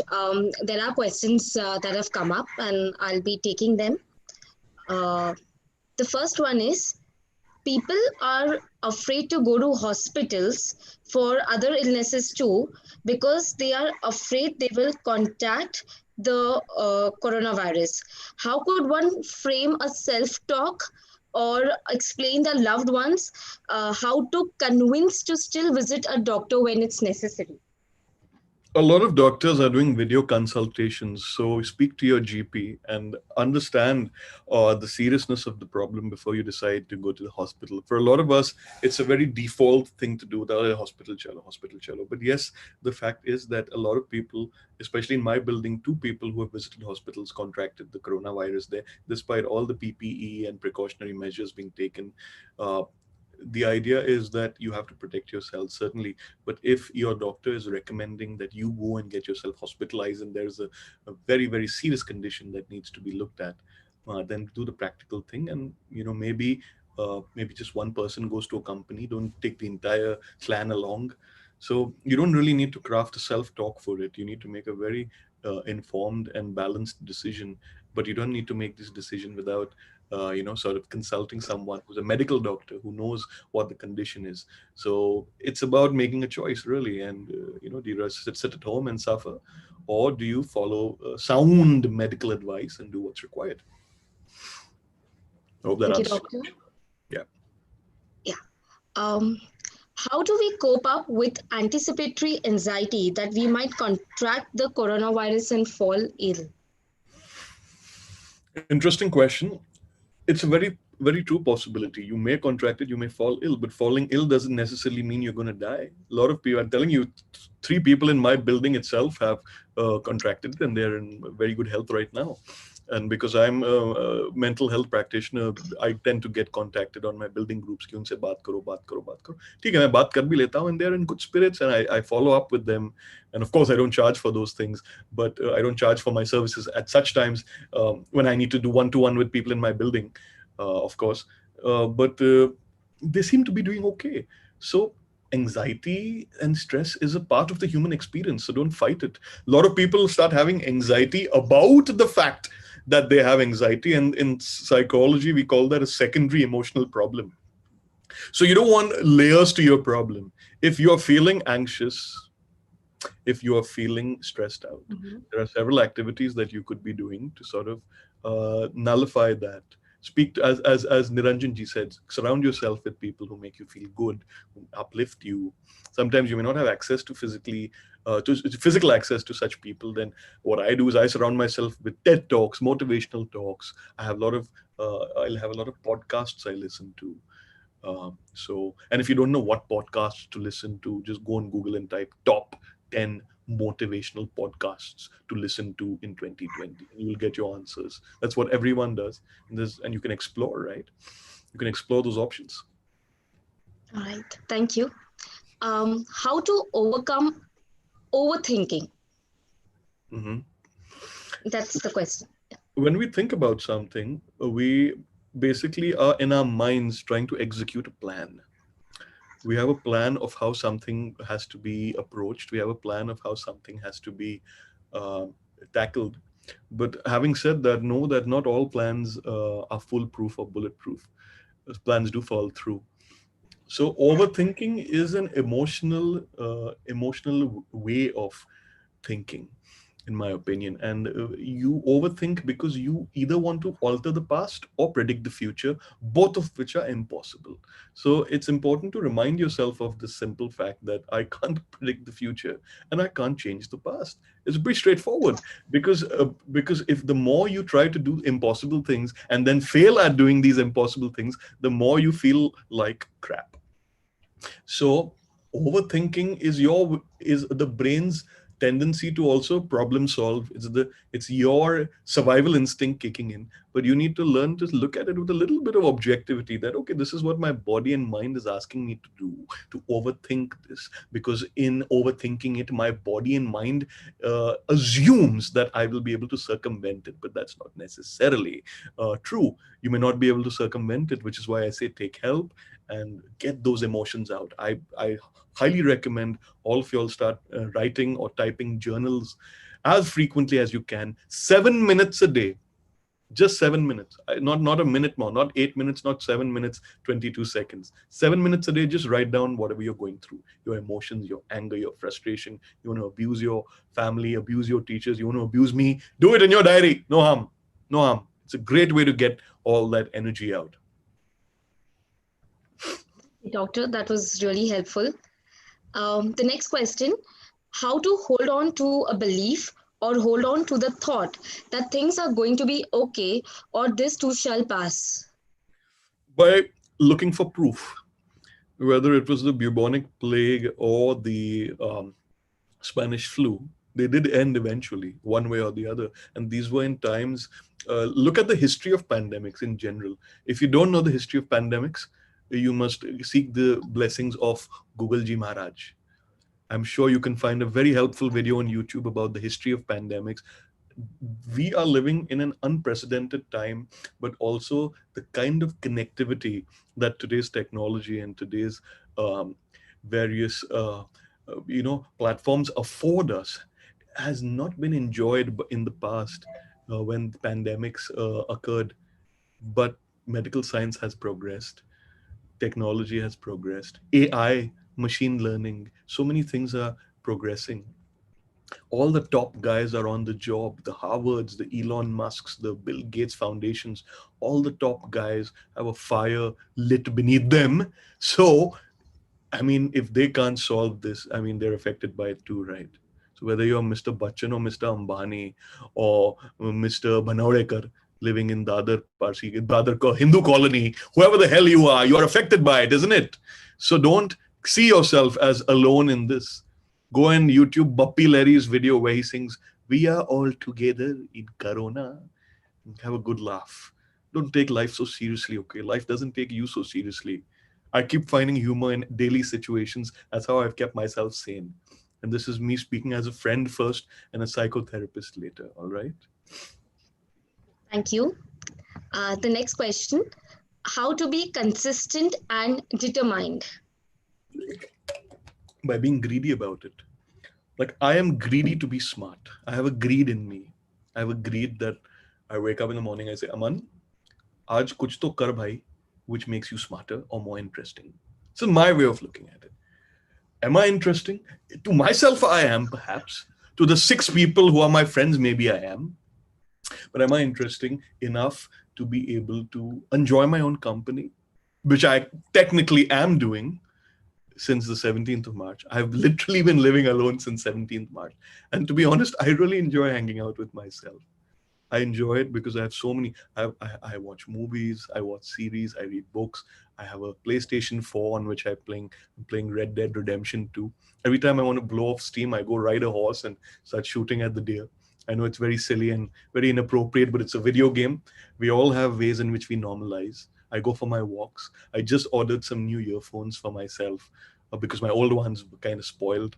I really enjoyed unboxing the damn thing, listening to podcasts and music. So you got to find things to look forward to. These these tinke, and that will give you a lot of stamina.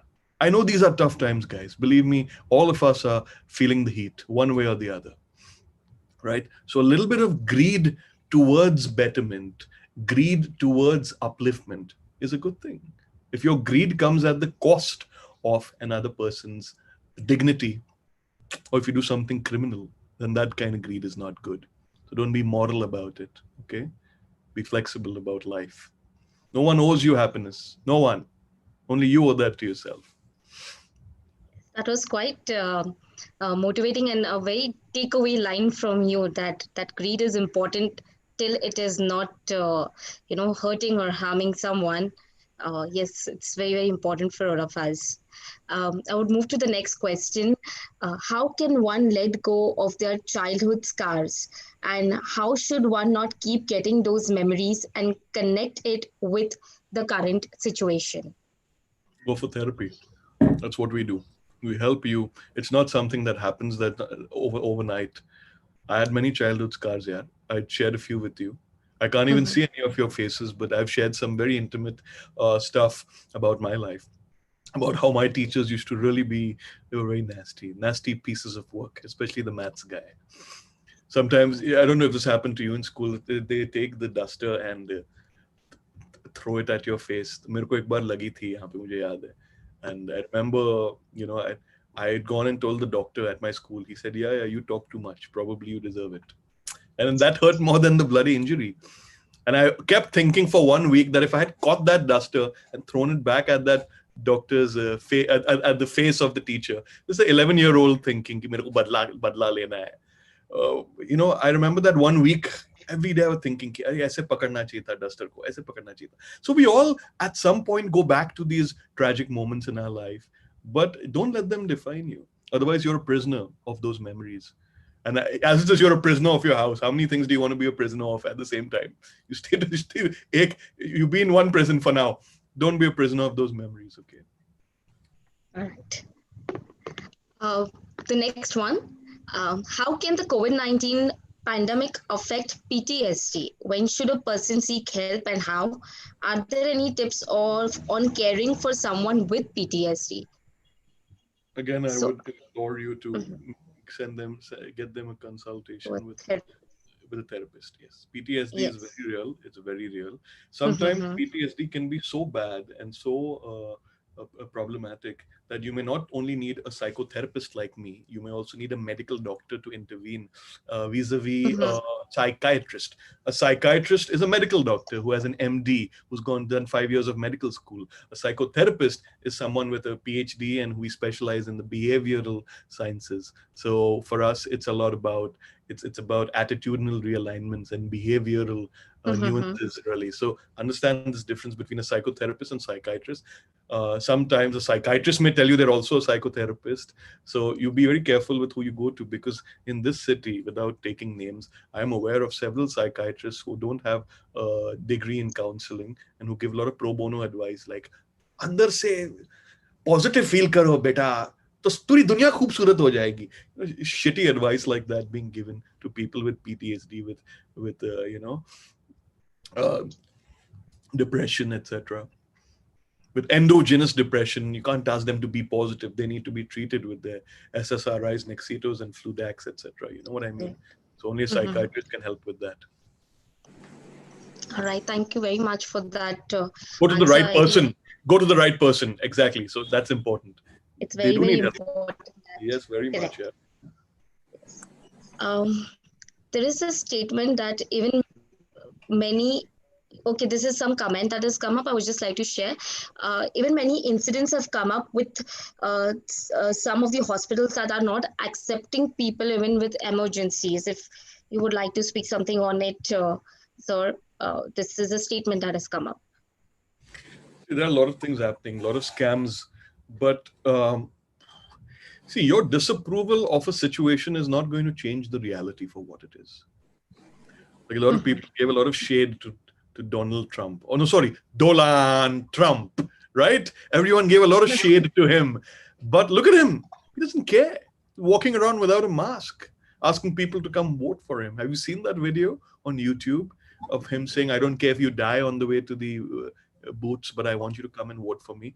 This is the kind of man leading what is supposed to be the most powerful country. So your disapproval of how the hospitals are dealing with people or refusing service is not going to change the reality. So you better make peace with the fact.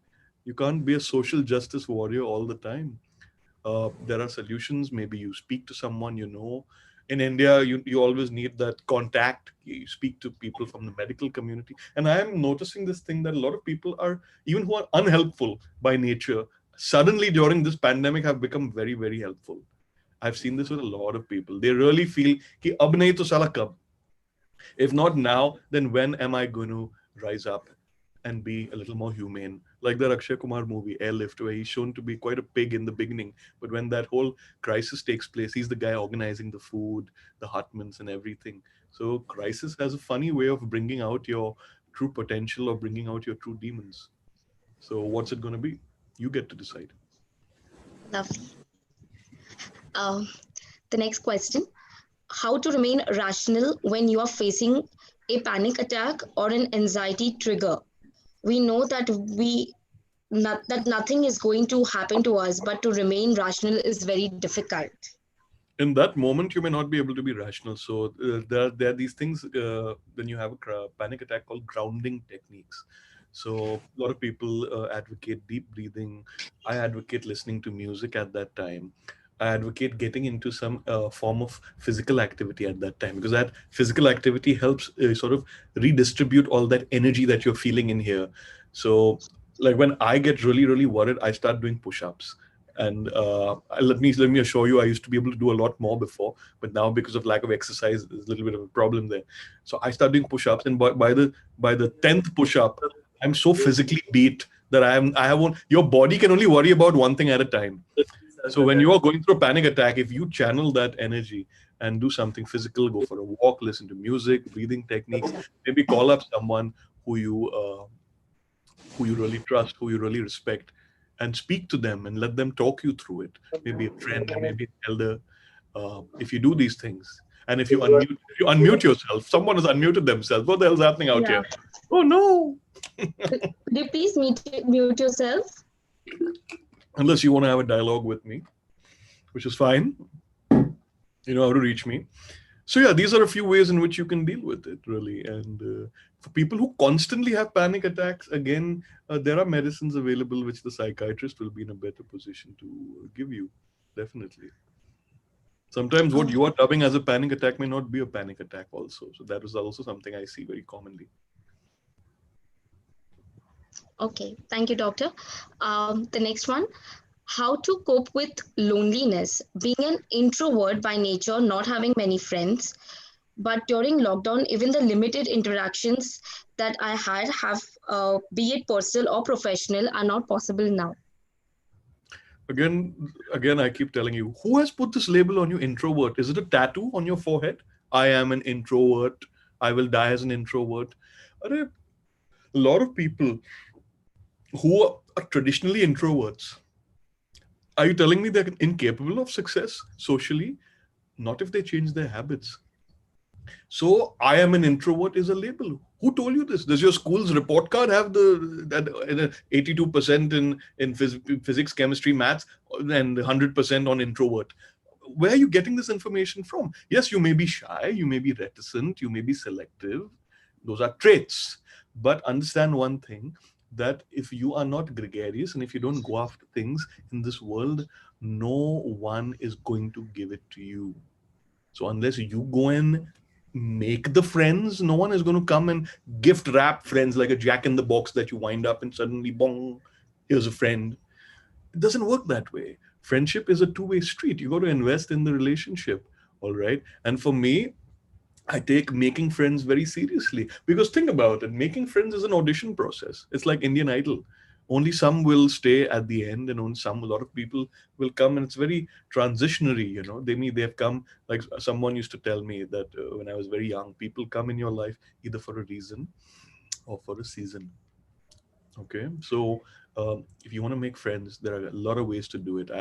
Just did a webinar 2 days ago on how to break the ice with new people and how to make friends even during a pandemic. The webinar was only on this topic, and I'll be uploading a YouTube video of that hopefully by tomorrow early morning or so. So that's why I say go to my YouTube channel. Mil jayega aapko kal tak, because I have to edit it and add the captions and all that. So time like that. There's a free webinar, 1 hour of that information waiting for you. Dekh lo yaar, no money I need from you. Watch it, go watch it. Looking forward to that, sir. Yeah. The next one, because of this pandemic, a lot of people have become very much anxious about getting everything cleaned, and can too much of this cause OCD? OCD is a very complicated condition, but yes, there is often a catalyst, and that catalyst is usually guilt or deep feelings of even endogenous depression is known to cause OCD. Usually it is the lack of addressing a crisis, an emotional behavioral crisis that took place in your past. So that's kind of stayed, like how your internet browser has cookies that kind of remain and you can clear the cache. So in your psychological cache, there are certain tragic memories and events and painful events that have sort of stayed there dormant, waiting like a virus. So that is known to cause OCD. And I feel the word OCD, words like depression, words like panic attack are thrown around without an understanding of what they are. Okay. OCD is not wanting to clean your house multiple times. I think if you're cleaning your house multiple times, it is probably a good idea at this stage, especially if there are multiple people living in that house. Really work out a schedule that works for you. Invest in a good vacuum cleaner. I would recommend, instead of jharu maroing. And I don't work for this company, but I do recommend the Dyson. I have one. Little expensive, but a great vacuum cleaner. I usually just Dyson. Takes me about 20 minutes. Music full karke, like Robin Williams in Mrs. Doubtfire. Nachte nachte ghar saaf karo. Ghar bhi saaf, dimag bhi saaf. Hai na? Okay, thank you. Yeah. The next one. So the session was magnificent. It would be more grateful if you could suggest some books for self-development related stuff. Yeah, DM. You मेरे को email करो भाई. What I'll do is on chat, I am going to. But I don't know if you took screenshots of what I said. I'm so sorry. I'm gonna just put my email address. You want to know all these things? I'll just put it here, and you can email me about it or write to me on Instagram. So I'll just quickly put my email address down for you in case you missed it. That's my email address. That's my Instagram ID.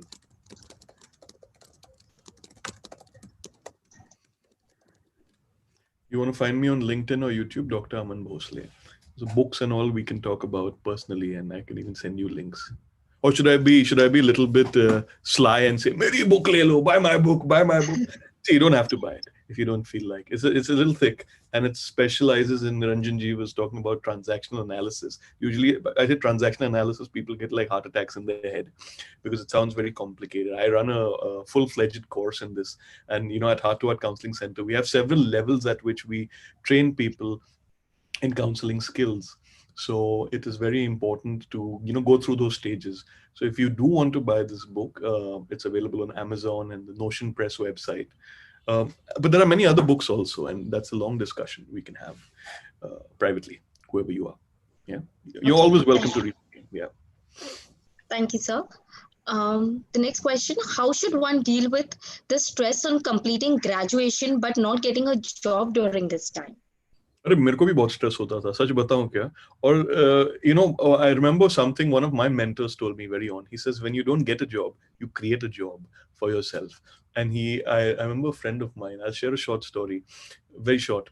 friend of mine name was Karan. He was he was a head honcho. He was dealing with a lot of foreign clients when I was with, working with corporates.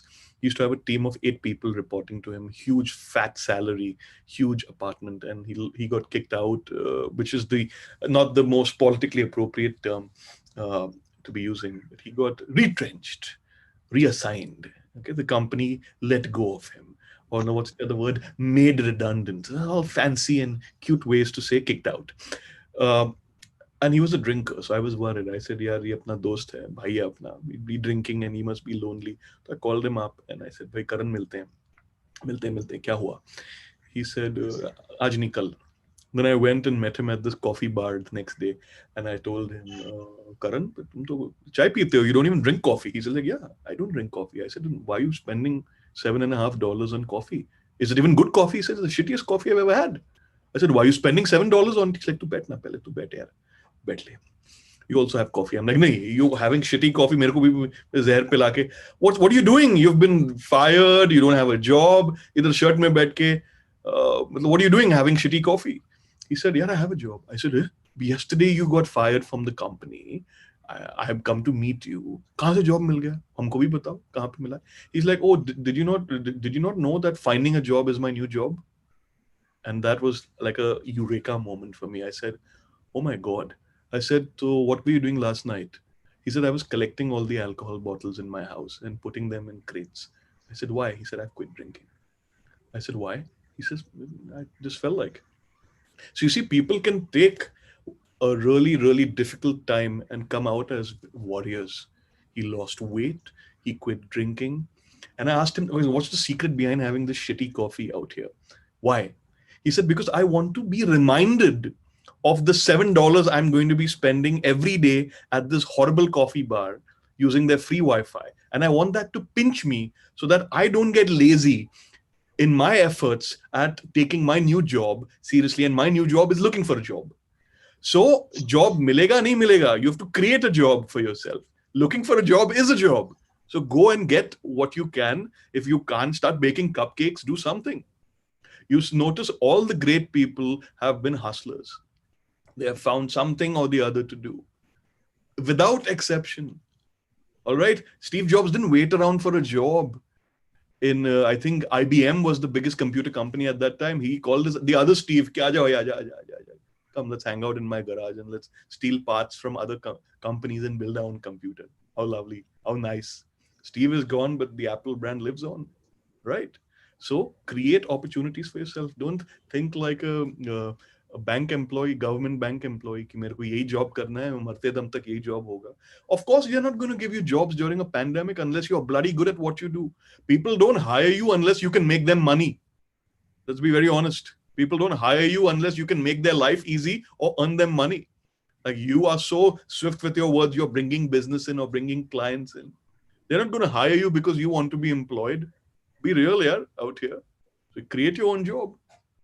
Become a consultant like me, maybe. Go get your PhDs or figure it out. I worked for 10 years in corporates, so I know how that fish market works. Isn't it? Sanitize your expectations along with your hands. Okay? Seriously. I like the smell. That's why I'm doing it. Lovely smell. Go ahead. Ask me more questions. Bombs away. Yes, sir. How to deal with people with whom we are at our best, people we love, and they too, but they are kind of less talkative or introvert. How to make them realize or change, and even in same, how to accept the same changes in ourselves. Yeah. You don't need to force people. You can't, Nidhi, you can't force people to change. It's a even in counseling, we can't, people come to us with their problems, with their, crumbling marriages and with their problematic teenagers, drug problems, attitude problems, anger, rage, stress. I can't, in their first appointment, tell them, change, God damn it, you need to change. How can you not change? You know how miserable your family is? Do you know you're going to shorten your lifespan by consuming drugs? Change. No, it doesn't work that way, guys. Come on, don't be silly and caricaturish about it. People do not change unless they have adequately suffered. आपके ज़हन में ये बात होनी चाहिए. No one changes. जब तक पीड़ा सर के ऊपर नहीं जाती, you're drowning and you're like, okay, now I'm officially screwed. Till that point doesn't reach, no one is going to change. So if something is required to change, you have to negotiate for it. You have to create an opportunity or bring a mediator in and say, this needs to change.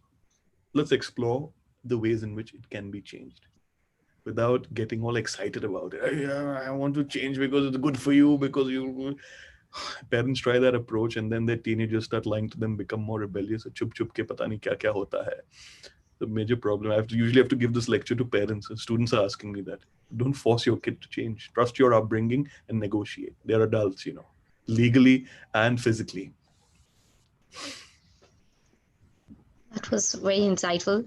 The next question. What was the place or event that transformed your idea, perspective, or made you come alive in a new way? What changed? I'll tell you what happened. 5 of my friends are dead. Actually, they died. 5 from 5 different places since 2008 to 2020. 5 have died. One fell from a hotel window while adjusting a hoarding. One died in a car crash. One committed suicide. One died of a heart attack. And one had a rare respiratory disease that took her down when she was on a trek in Nepal. She was like a sister to me. And when I started seeing people dying in the most unexpected ways, in the prime of their youth, I started asking myself a question कि अपन भी जा सकता है कभी भी, मतलब ऐसा नहीं है. I'm not made of, I'm not immortal, or I don't have any special cells in my body. So what is the imprint I want to leave behind? Do I want to be just a guy who worked for TV channels, moving product or selling TV shows? I said, that's fun. It paid me well. I got to live in Singapore, nice house, nice friends, Sunday barbecues, done it all. Traveled that region, been to Japan, South Korea, Taiwan, Thailand, Indonesia, been to Europe several times. Sab karke, I said, my life should have meaning to me. And the only way I can find that meaning is to help people who are as lost as I used to be when I had my heart broken, or when I couldn't find work in 2009 and I had to go live in a jungle for 6 months. I showed you photos of that. Because I know how scary and lonely it is when no one is there to help you, having been through that myself. So I have empathy towards those people. That's why I want to give my best to them. So I figured out, okay, I'm an ad man, I'm a TV professional. People will say, hey, what is this guy doing? So I said, I need the credentials to back me up. So I got into psychotherapy. I already had an MBA. So I started working towards my PhD, got a dissertation, got a book out. I said, I need to find a way to tell people that I'm not messing around. I know my shit. So I took several years to become good at this so that I'm equally competent as a TV professional. If required, I can give a 2-hour talk on the TV business, but I can also give a 2-hour talk on psychotherapy, because now these are dual disciplines that I am seeking mastery in.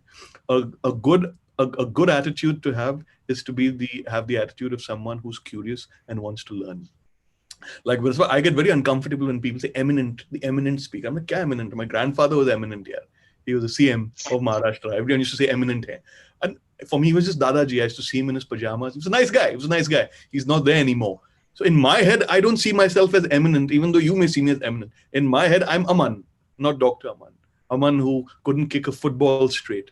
Aman who he was ostracized by his maths teacher. Aman who hated cricket and still hates it. Aman who liked comic books. Aman who preferred the library rather than the basketball court. This is who I am. So I don't lie to myself about who I am. Agar aap khud se jhoot bologe, to no one can correct that vision of yourself. So be very clear about who you are and what you want, and rasta aage nikalta chala jayega. Thank you. How do I deal with the fear of going back to my workspace with coronavirus still highly prevalent in our environment? This is a very real fear, because you can certainly contract it. So you go with the essentials, take that sanitizer spray, wear your mask, wear that little helmet thing, wear some gloves, whatever it is that makes you feel safe. See, fear is something that is endemic to human beings. We're all afraid of something. Some people are afraid of being obsolete. Some people are fear of disease, of old age. So don't fight your fear. Embrace your fear. Saying, okay, I'm scared. But so is the rest of the world. So is maybe even my parents are scared. Maybe my best friend is scared. So I've noticed the more you try to ostracize yourself for being afraid, the more that fear intensifies. If you accept the fact that yes, I'm scared, सबकी फट रही है, सबकी फट रही है, कोई नई चीज नहीं है, सब मोदी जी की भी, despite his 1 hour speeches that can finish in 11 minutes. All right, even he's afraid because people are looking at him saying, Modi ne kya kiya? Modi, where's the PM cares money gone? Everyone is scared. So commune with the rest of the world. You're not special, but at the same time, you have to be practical. So go, do what you need to do. Keep the social distance, keep the hygiene, hand hygiene, and everything else that is required of you. Do it. Do it with sincerity. Despite all that, if you still get the coronavirus like Amitabh Bachchan and now apparently the rest of his family, then maybe that came to you at a certain point in your life. So see it as a challenge, not as a problem. That's how I look at life. I see things as a challenge. For example, just last week I was feeling a bit low. I'm like, yeah, I can't drive. I can't go even see my mom and dad. I had friends who I had plans of road trips and friends. Kya yaar? And then I kind of started asking myself that maybe asking myself the question that how much can you bloody take, Aman? How much can you take? And apparently I can take a lot. I haven't collapsed in on myself yet, and we're all human. Sure, I do feel some days I would love to have a few friends over for some snacks, but that's not possible. So for me, this is a test of my own emotional stamina, and that's how it should be for you as well. We're all human beings first. Can totally agree and feel the same way, just how hard can it get? Yeah. I'll move to the next one. During the pandemic, a lot of people turned to social media for their social well-being. But over time, these platforms have also had a negative impact over people. Do you think the individual reading and watching things online that aren't positive affect them in the long run too? See, you can choose to watch epic fail videos of babies falling over or cats scaring dogs. Or you could use the same platform and watch TED Talks and learn about the history of this world and this region. So the choice is yours. Don't blame the medium. My dad used to tell me as a child, this is my favorite example. If you see my other videos, I use this example a lot. I say, don't blame the gun, because the gun in the hand of a soldier protects the country, and the gun in the hands of a monkey, either he'll kill himself or he'll kill all the other monkeys in the monkey colony. So don't blame the gun. Okay? जिसके हाथ में है उस पे थोड़ा नजर रखिए. So it's important for you to have those checkpoints for yourself. So social media is a mirror unto information. What kind of information you want to find out? What is Kim Kardashian's favorite brand of shoes? Or do you go and see Kareena Kapoor's Instagram and see photos of Taimur? Or do you want to follow motivational speakers? Do you want to follow guys like Warren Buffett, Gary Vaynerchuk, guys who are very well known? You don't need me to tell you about them. Or do you want to stalk photos of your college crush and keep liking their photos? It's up to you. Right? Yes. Thank you. We'll be taking a last few questions, maybe 2 or 3 more. Mm-hmm. The next one, how can we keep our dream or passion alive in the face of rejection by our parents? Understand that your parents are not perfect, and it's not your job. It's not your parents' job to protect your dreams. Your parents will die. Deal with that reality how you will. And you will still be left behind with your shattered dreams or your fully realized dreams. Your parents are functionaries. And their role is limited to giving you security, social structure, warmth if possible, respect, definitely desirable, but that's still not their job. It's not your parents' job to give a thumbs up to everything you do and everyone you meet. You got to have some gumption. You got to have some self-belief. And very often, your parents could also be wrong, because don't forget, your parents don't have PhDs in the philosophies. Your parents are just human beings who were children of some other generation, the generation that saw the freedom struggle. So some of their values and mindsets may be archaic. This doesn't mean you indiscriminately rebel against them, because from my personal opinion is most parents are really trying to help their kids, but don't know how. That's why we say come for counseling, because the counselor is able to exactly pinpoint to those parents and say, maybe this is what you are doing that is really affecting your credibility in the eyes of your children, isn't it? Because इज्जत demand नहीं करते, इज्जत कमाई जाती है, समझ रहे हैं? If you go, so if you have a dream, it's your job to protect it. If your dad says go to hell, I'm not going to pay for it, find a way to pay for it yourself. Take a loan, beg, borrow, steal, jugaad. Or you give up your dream, and after they're dead, be a very regretful, woeful, disappointed, and extremely sore old man or woman. And by the time you're at that age, no one really cares. You'll become one of those other uncles who sit at the sit niche and say, "Arey, hamare bhi sapne the, lekin hamare pitaji ne karni nahi thi." No one cares for that story. Come on now. This is not some 1960s movie, okay? Your great sacrifice doesn't have any value in this world. Sorry to say that, because you've sacrificed it and you're only going to fall flat on your face. So protect your dreams with all your bloody life, whether your parents like it or don't like it. And if you think I'm making this up, watch Three Idiots. Thank you very much. The next one. Will people lose sense of touch? What can be done to help this cause? Sense of touch? Like, you mean touching people like this? Yeah, a Yeah, little like bit. kind of connection, I guess. Maybe that's what they mean. That's the literal question is, will people lose the sense of touch? Little bit, I think. No, you don't lose the sense of touch. You lose out on an opportunity to touch. Of course, as long as the touching is consensual and not creepy, all right. So, Yes. of course, we're going to lose a little bit of that, but it's a temporary problem, in my opinion. The way I see it, I have a lot of faith in the medical sciences. I do, and definitely, I do believe that the worst is behind us, and I think there has been some good news in the last few weeks as well. There's some vaccine that is coming out as well. A lot of things are in the pipeline. So there's no giant asteroid heading towards planet Earth that's going to kill us and wipe us out. So don't imagine things that aren't true. Okay, you make it worse by ruminating about it and catastrophizing it, making it seem it's not the nuclear holocaust. Okay, relax. We'll take the last two questions. Yeah. Go ahead. Yeah. Given that people are home in this lockdown, the frequency of activities like playing violent video games, watching violent movies, incessantly thumping one's mind, visiting pornographic websites has thoroughly increased. Do you have any insights on how this can be handled?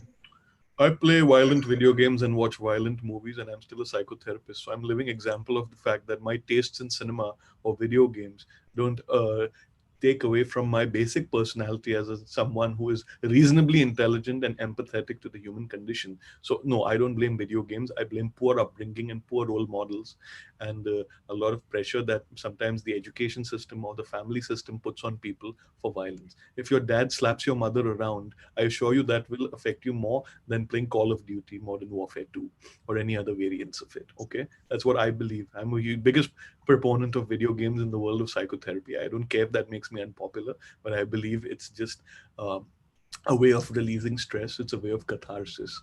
The way people listen, like I remember in the 90s, there was this rumor that listening to rock music makes you negative.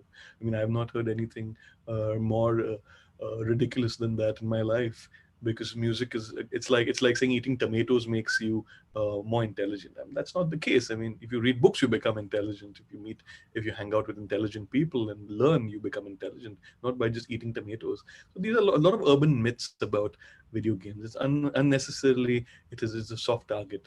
So however, pornography is a problem because what happens with it is that it raises your expectations from the act of sex to the extent that your partner may not be able to fulfill all those things that you see in the videos. And then your partner might feel very creepy or disrespected. So again, it's definitely a problem. It's definitely a problem. It's when your expectations are unrealistic, you induce a lot of misery and a lot of frustration in yourself, and you induce it in yourself because it wouldn't have existed otherwise, right? So I remember someone on my building WhatsApp group. So I don't get angry usually, but someone had shared photos of Sushant Singh's body, and I got a little angry. I said, you know what, this is something very wrong. Man has died, whether he's Sushant Singh or whether he's some random guy on the street. One posting dead body, photos of a dead body, is very unbecoming of us as human beings, isn't it? I mean, where's the respect for? What if someone did that to your dead body? Posted photos on WhatsApp groups for people to say, "Oh my God, why did he do it?" It's not your business. You didn't know him personally. Maybe he shouldn't have done. Of course, he shouldn't have done it. But who are we to comment and judge, right? Without knowing the full story, we can discuss. But that's again a private choice. So manage your expectations, and some decency goes a long way. That's what I feel. Okay, sir. I think that's the end with the question answer round. Thank you very much for giving such insightful answers, and with your personal reference, it really makes a lot of impact. And I love the animated style with which you spoke. It's very Disney बोल रही मेरे को animated style. Disney cartoon हूँ मैं. No, not at all, sir. No. Thank you so much, Dr. Aman Bhosle. It was really wonderful. You can just see the chat box and you can see people all commenting upon wonderful interactive presentation, wonderful session. I'm scared to look. Oh my God. So great session, so I mean, you can see that, you've really touched the heart of students. So thank you so much. Okay. And I will now ask Nidhi to give us the official vote of thanks. All right, guys. Thank you, ma'am. Thank you, sir. Good evening, one and all. On behalf of HSNC University's KC College, I express my heartfelt gratitude to our eminent speaker, Dr. Aman Bhosle, for conducting this engaging and informative session on a very pertinent topic, healing through hardships. Through his detailed presentation, Dr. Bhosle has provided us with numerous ways of managing ourselves in difficult and uncertain times, like the ones we are facing today. I'm sure your insights, sir, will help all of us deal with these uncertain times that we are facing globally, and also any other uncertainty we face as individuals. We leave this session with such a wealth of information and understanding, thanks to you, sir. We are very grateful to the Provost of HSNC University, Dr. Niranjan Hiranandani, for having spared his valuable time for us today and for always encouraging us in all our ventures. I also thank all the trustees and members of the HSNC board for their support.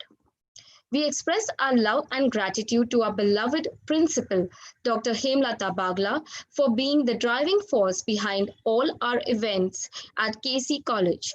Her interest in all aspects of growth of the students led to the organization of this webinar. Our sincere thanks to KC College Vice Principal Dr. Shalini Sinha for taking the idea of this webinar forward and making it happen. I also thank the other vice principals, Mr. Smarjit Padi, Mr. Justin, and Ms. Mehek Walani for their continued guidance in all our endeavors. A special thanks to Ms. Pratiksha Kadam, Assistant Professor, Department of Statistics, for making the flyers, all the links, and making sure that the webinar was conducted smoothly. My deepest gratitude to the grant under the DPT STAR scheme for enabling this webinar. We acknowledge the efforts of our technical team, especially Mr. Roshan Khilnani, Mr. Monish, and others who have been extremely helpful with all the arrangements. This vote of thanks cannot be completed without extending my appreciation to all the participants for today's session, especially to all the faculty members and our dear students for their wholehearted participation today. Thank you for being such a wonderful audience. The link to the feedback form has been posted in the chat box. Please fill the feedback form now itself and submit it. Certificates for those who have submitted their feedback will be sent to your registered email address. Thank you. Have a great day, everyone.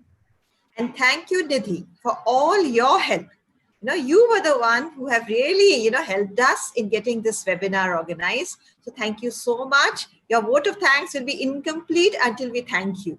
So thank you so much. Everyone, hope you had a wonderful time. Have a great day. Bye-bye. Bye-bye. Thank you.